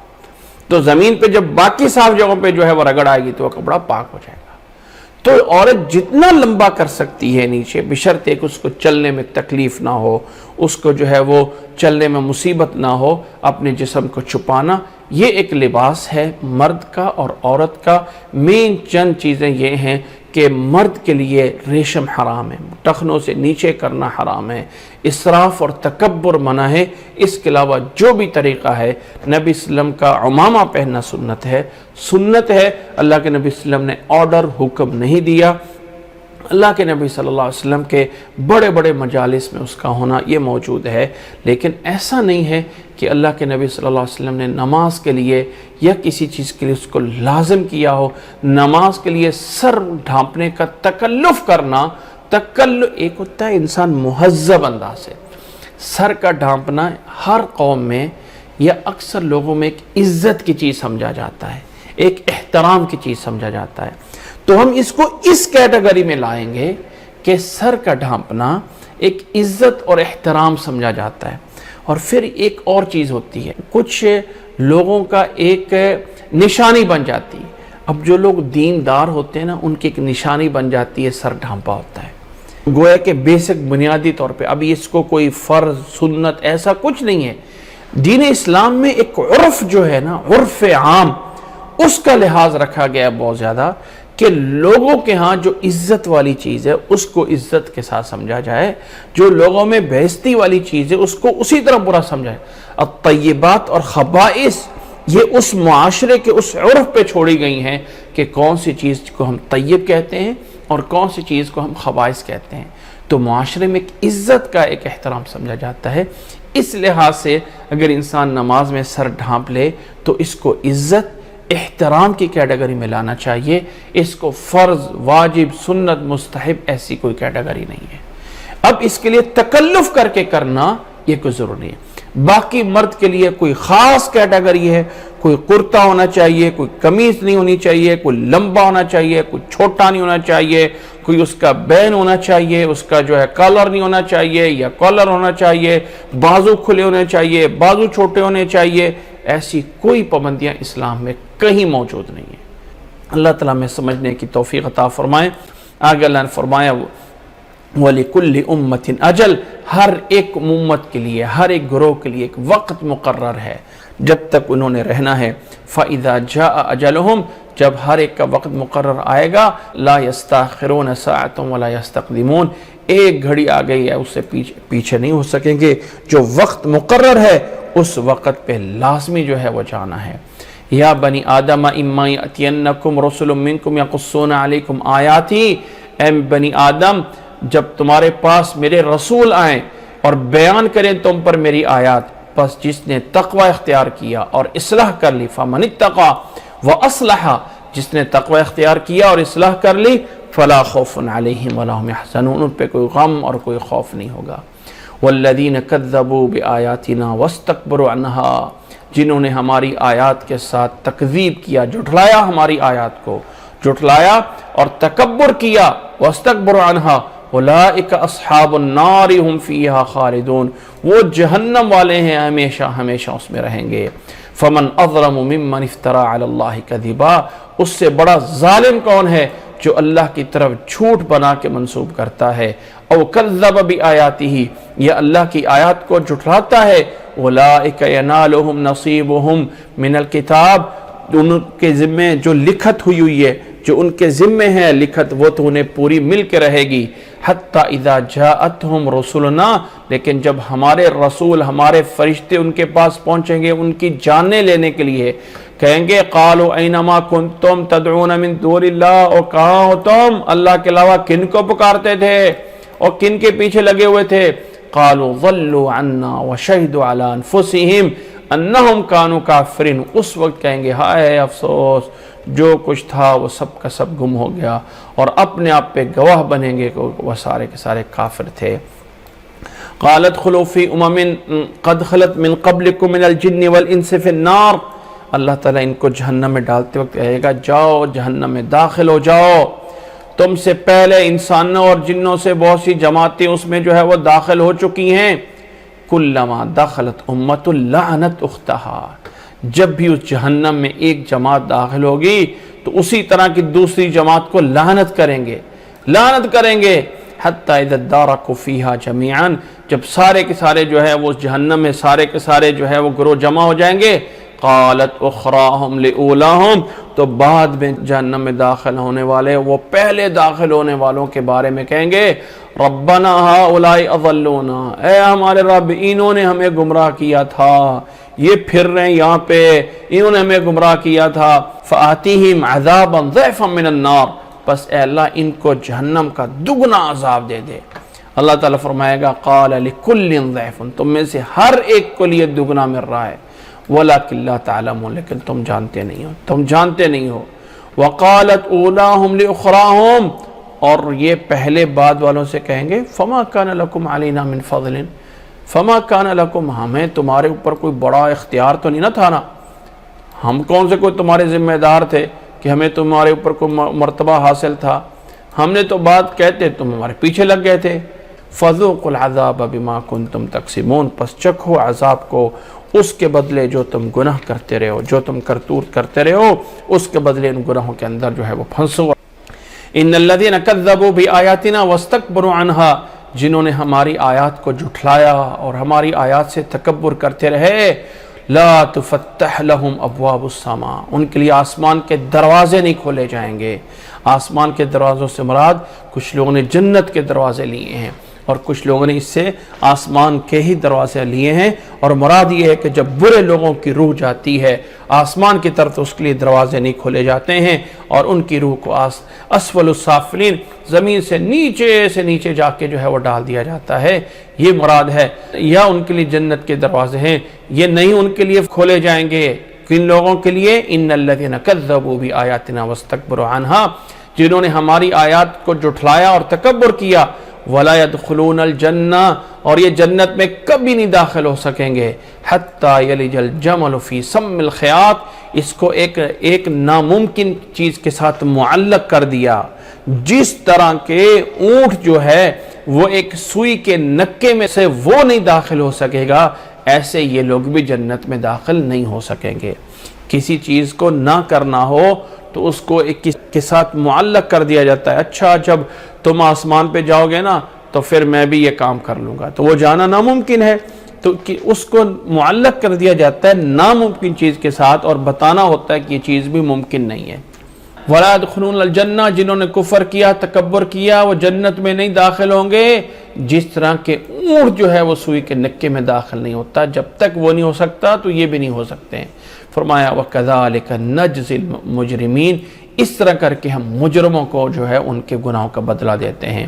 لَهُم مِّن جَهَنَّمَ مِهَادٌ، جہنم میں ان کے لیے جو ہے وہ ٹھکانہ ہوگا، یہاں جہنم سے ان کے لیے بچھونا ہوگا، یہاں سے بستر جو ہے وہ بھی جہنم سے، وَمِن فَوْقِهِمْ غَوَاشٍ، اور جو جہنم کے اندر اوپر سے اوڑھنا ہوگا وہ بھی جو ہے جہنم سے آگ سے ہوگا، جہنم سے ان کا اوڑھنا بچھونا یہ سب کچھ ان کا جو ہے وہاں سے ہوگا۔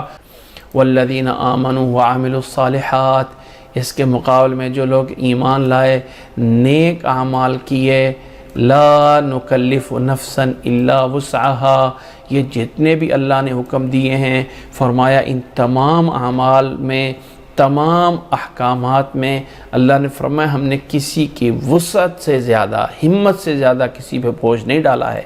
لا نکلف نفسا الا وسعها اولئک اصحاب الجنہ، یہ جنت والے ہیں جو اس میں ہمیشہ ہمیشہ رہیں گے۔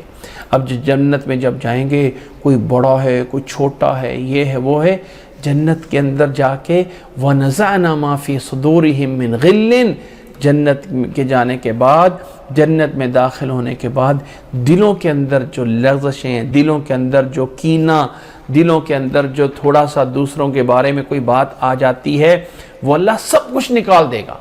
وَنَزَعْنَا، ہم نکال دیں گے ان کے سینوں سے غل، وہ کینہ وغیرہ، حسد وغیرہ، سب کچھ جنتیوں کے نکال دیا جائے گا۔ ایک دوسرے کے سامنے بھی اگر بڑے بڑے ممبروں پہ بیٹھے ہوں گے تو کوئی کسی پہ اعتراض پہ نہیں ہوگا۔ غِلٍّ تجری من تحتہم الانہار، نیچے سے نہریں چل رہی ہوں گی۔ وقالوا الحمد للہ الذی ہدانا لہذا، اور کہیں گے تمام تعریفیں اس اللہ کے لیے ہیں، ہر طرح کا شکر اس کے لیے ہے جس نے ہمیں اس راستے پہ چلایا۔ وما كنا لنهتدي لولا ان هدانا اللہ، اور ہم ہدایت پہ چلنے والے نہیں تھے اگر اللہ تعالیٰ ہمیں ہدایت نہ دیتا، اللہ تعالیٰ نے ہمیں اپنے رحمت سے چلایا ہے۔ لقد جاءت رسل ربنا بالحق، ہمارے رب کے رسول حق کے ساتھ دنیا میں آتے رہے۔ وَنُودُوا أَن تِلْكُمُ الْجَنَّةُ أُورِثْتُمُوهَا بِمَا كُنْتُمْ تَعْمَلُونَ، اور آواز دے کے اعلان کر کے بتایا جائے گا، أَن تِلْكُمُ الْجَنَّةُ أُورِثْتُمُوهَا، خبردار سن لو، اس جنت کے وارث تم اس لیے بنائے گئے ہو جو تم اعمال کرتے رہے ہو۔ جنتی اپنی طرف سے ضرور کہیں گے اللہ نے ہمیں ہدایت دی ہے، یقین اللہ نے چلایا ہے، لیکن اللہ تعالیٰ کہے گا وَنُودُوا أَن تِلْكُمُ الْجَنَّةُ أُورِثْتُمُوهَا بِمَا كُنْتُمْ تَعْمَلُونَ، جنت کا وارث تمہیں اس لیے بنایا گیا ہے کہ تم جو ہے جو اعمال کرتے رہے ہو اس کی وجہ سے تمہیں اس کا وارث بنایا گیا ہے۔ وَنَادَى أَصْحَابُ الْجَنَّةِ أَصْحَابَ النَّارِ، اور جنت والے وہاں پہ جہنمیوں کو آواز دے کے کہیں گے ان قد وجدنا ما وعدنا ربنا حقا، ہمیں جو ہمارے رب نے ہمارے ساتھ وعدے کیے تھے وہ ہم نے حق پایا ہے، وہ ہمیں صحیح پوری طرح حق ملا ہے۔ فَهَلْ وَجَدْتُم مَّا وَعَدَ رَبُّكُمْ حَقًّا، اور تمہیں جو کچھ تمہارے رب نے وعدہ کیا تھا وہ حق ملا ہے؟ وہ ملا ہے حق تمہیں جو تمہارے معبودوں نے، تمہارے باطل لوگوں نے تمہارے ساتھ وعدے کیے تھے وہ پورے ہوئے ہیں؟ قالوا نعم فأذن مؤذن بینہم اللعنۃ اللہ علی الظالمین۔ آیت کا ترجمہ دوبارہ سے سنیں۔ جنت والے وہاں جہنمیوں کو آواز دے کے کہیں گے ہم نے وہ پورا کا پورا پایا ہے جو ہمارے رب نے ہمارے ساتھ وعدے کیے تھے۔ فَهَلْ وَجَدْتُمْ مَا وَعَدَ رَبُّكُمْ حَقًّا، کیا تم میں جو تمہارے رب نے وعدے تمہارے ساتھ کیے تھے وہ تمہیں پورے پائے ہیں؟ یہاں پہ کلام آگے خاموش ہے۔ قالوا نعم، جنتی کہیں گے، جنت والے جو ہے وہ کہیں گے کہ جو ہمارے ساتھ پورے کیے تھے وہ وعدہ جو ہے اسی طرح جو ہے وہ پورے ہوئے ہیں۔ فَأَذَّنَ مُؤَذِّنٌ بَيْنَهُمْ اللَّعْنَةُ اللَّهِ عَلَى الظَّالِمِينَ، پھر ان دونوں کے درمیان، جنتیوں اور جہنمیوں کے درمیان آواز لگا دی جائے گی کہ اللعنۃ اللہ علی الظالمین، اللہ کی لعنت ہے ظالموں پہ۔ اللہ تعالیٰ کی طرف سے ندا لگائی جائے گی۔ ایک مفہوم یہ بھی ہے، اور دوسرا مفہوم یہ بھی ہے کہ قالوا نعم، یہ بھی جواب انہی جہنمیوں کا ہے کہ جہنمیوں سے جب کہا جائے گا هل وجدتم ما وعد ربكم حقا، تو وہ کہیں گے ہاں ہمارے ساتھ بھی جو ہو کہا گیا تھا کہ نہ ماننے پہ ہمیں جہنم ملے گی وہ ویسی ہمیں جو ہے وہ مل رہی ہے۔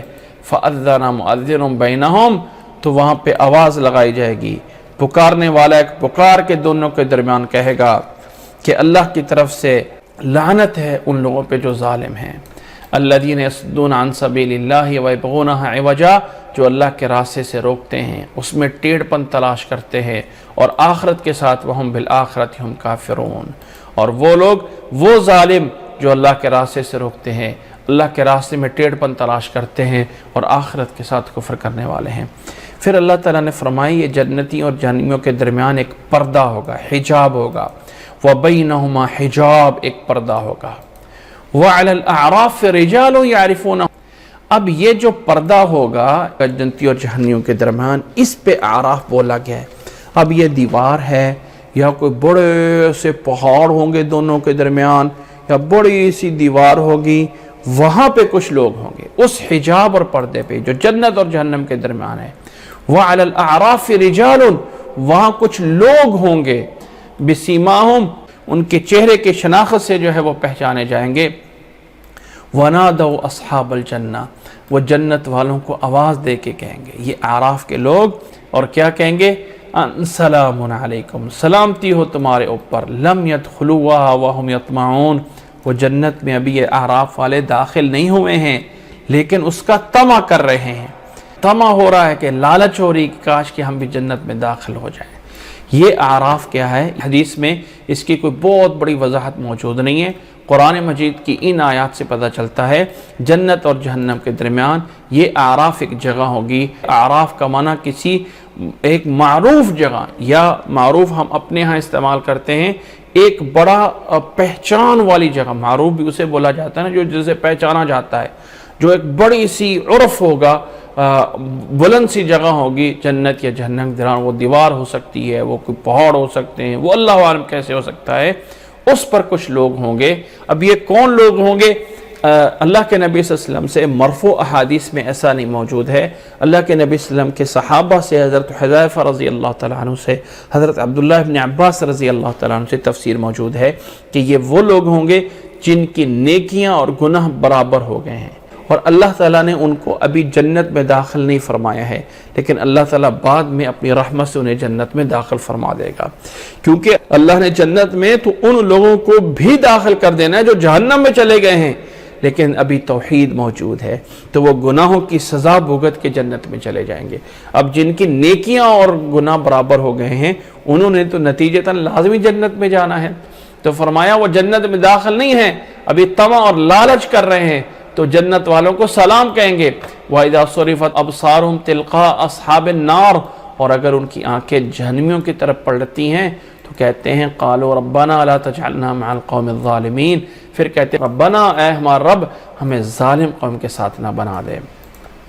وَنَادَى أَصْحَابُ الْأَعْرَافِ رِجَالًا يَعْرِفُونَهُمْ بِسِيمَاهُمْ، آواز لگائیں گے اعراف والے کچھ لوگوں کو جنہیں وہ ان کی نشانی سے پہچانتے ہیں پہچانتے ہیں جہنم کے اندر، او فلانا پھر رہے، او فلانا، او فلانا، او یہ وہ ہے، یہ وہ ہے، پہچانیں گے، ان کو آواز دے کہیں گے ما اغنا عنکم جمعکم، اور تمہاری تنظیم اور تمہارا جو ہے گروہ اور تمہاری جماعت تمہیں کسے کام نہ آئی، وما کنتم تستکبرون، اور جو تم تو بڑے تکبر کرتے تھے، ہم فلانے ہیں، ہم بڑے ہیں، وہ تمہارے کوئی کام نہیں آئی ہے۔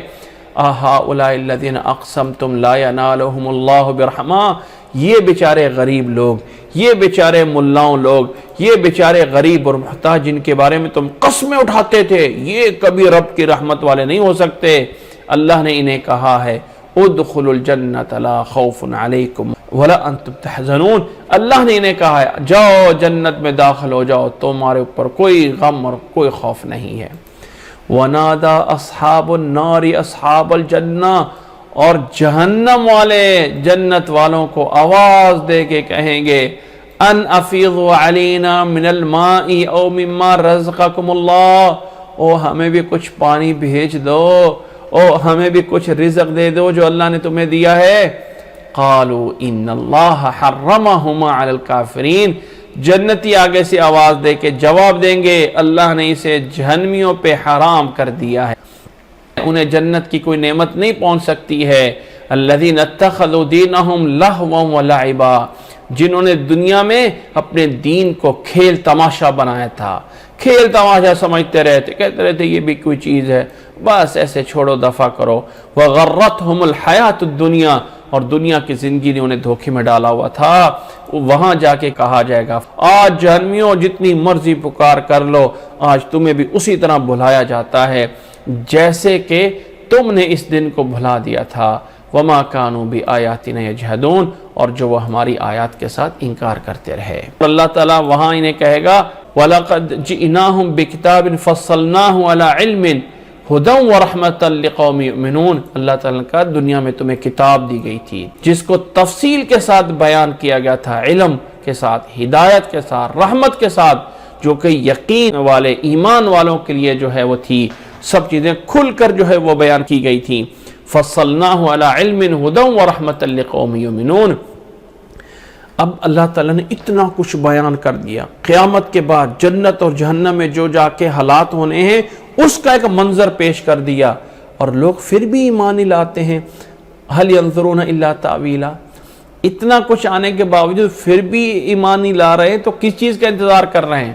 کیا اس چیز کا انتظار کر رہے ہیں کہ آخر نتیجہ نکلے یوم یأتی تأویلہ یقول الذین نسوا من قبل قد جاءت رسلنا بالحق، جس دن وہ نتیجہ نکلے گا اس دن یہ لوگ جو بھول رہے ہیں، جو بھولے ہوئے ہیں اس سے پہلے، جب جس دن نتیجہ آئے گا اس دن کہیں گے قد جاءت رسل ربنا بالحق، اور رسول یقیناً سچ بات لے کے آئے تھے، وہ یقیناً سچ لے کے آئے تھے۔ فَهَلْ لَنَا مِن شُفَعَاء، کوئی آج سفارشی تلاش کریں، کوئی ہماری سفارش کر دے، فَيَشْفَعُ لَنَا، ہمیں کوئی سفارش مل جائے، اَوْ نُرَدُّ فَنَعْمَلَ غَيْرَ الَّذِي كُنَّا نَعْمَلُ، یا ہمیں ایک دفعہ دوبارہ لوٹا دیا جائے، اب ہم وہ برے کام نہیں کریں گے۔ قَدْ خَسِرُوا أَنفُسَهُمْ، فرمایا تحقیق خسارے میں ڈال دیا انہوں نے اپنے آپ کو، وَضَلَّ عَنْهُمْ مَا كَانُوا يَفْتَرُونَ، اور جو کچھ وہ گھڑتے رہے، وہ بناتے رہے، وہ سب کچھ ان سے جو ہے وہ گم ہو جائے گا، وہ سب کچھ ان کے کسی کام میں نہیں آئے گا۔ اللہ اکبر۔ یہ اللہ تعالیٰ نے کچھ حالات بیان کیے ہیں جنت کے، جہنم کے، ان لوگوں کے آپس میں مکالمے کے۔ اس سے پہلے اللہ تعالیٰ نے آدم علیہ السلام کا واقعہ بیان فرمایا، اور ساتھ ساتھ کچھ مسائل اور نصیحتیں کی۔ آج ہم یہیں پہ انشاءاللہ تعالیٰ اکتفا کرتے ہیں۔ اس صورت کے آگے کی آیات انشاءاللہ تعالیٰ آئندہ کلاس میں پڑھیں گے سورۃ اعراف سے۔ اللہ تعالیٰ میں سمجھنے کی اور اللہ تعالیٰ ہمیں عمل کرنے کی توفیق عطا فرمائے۔ جزاکم اللہ احسن الجزاء۔ السلام علیکم ورحمۃ اللہ وبرکاتہ۔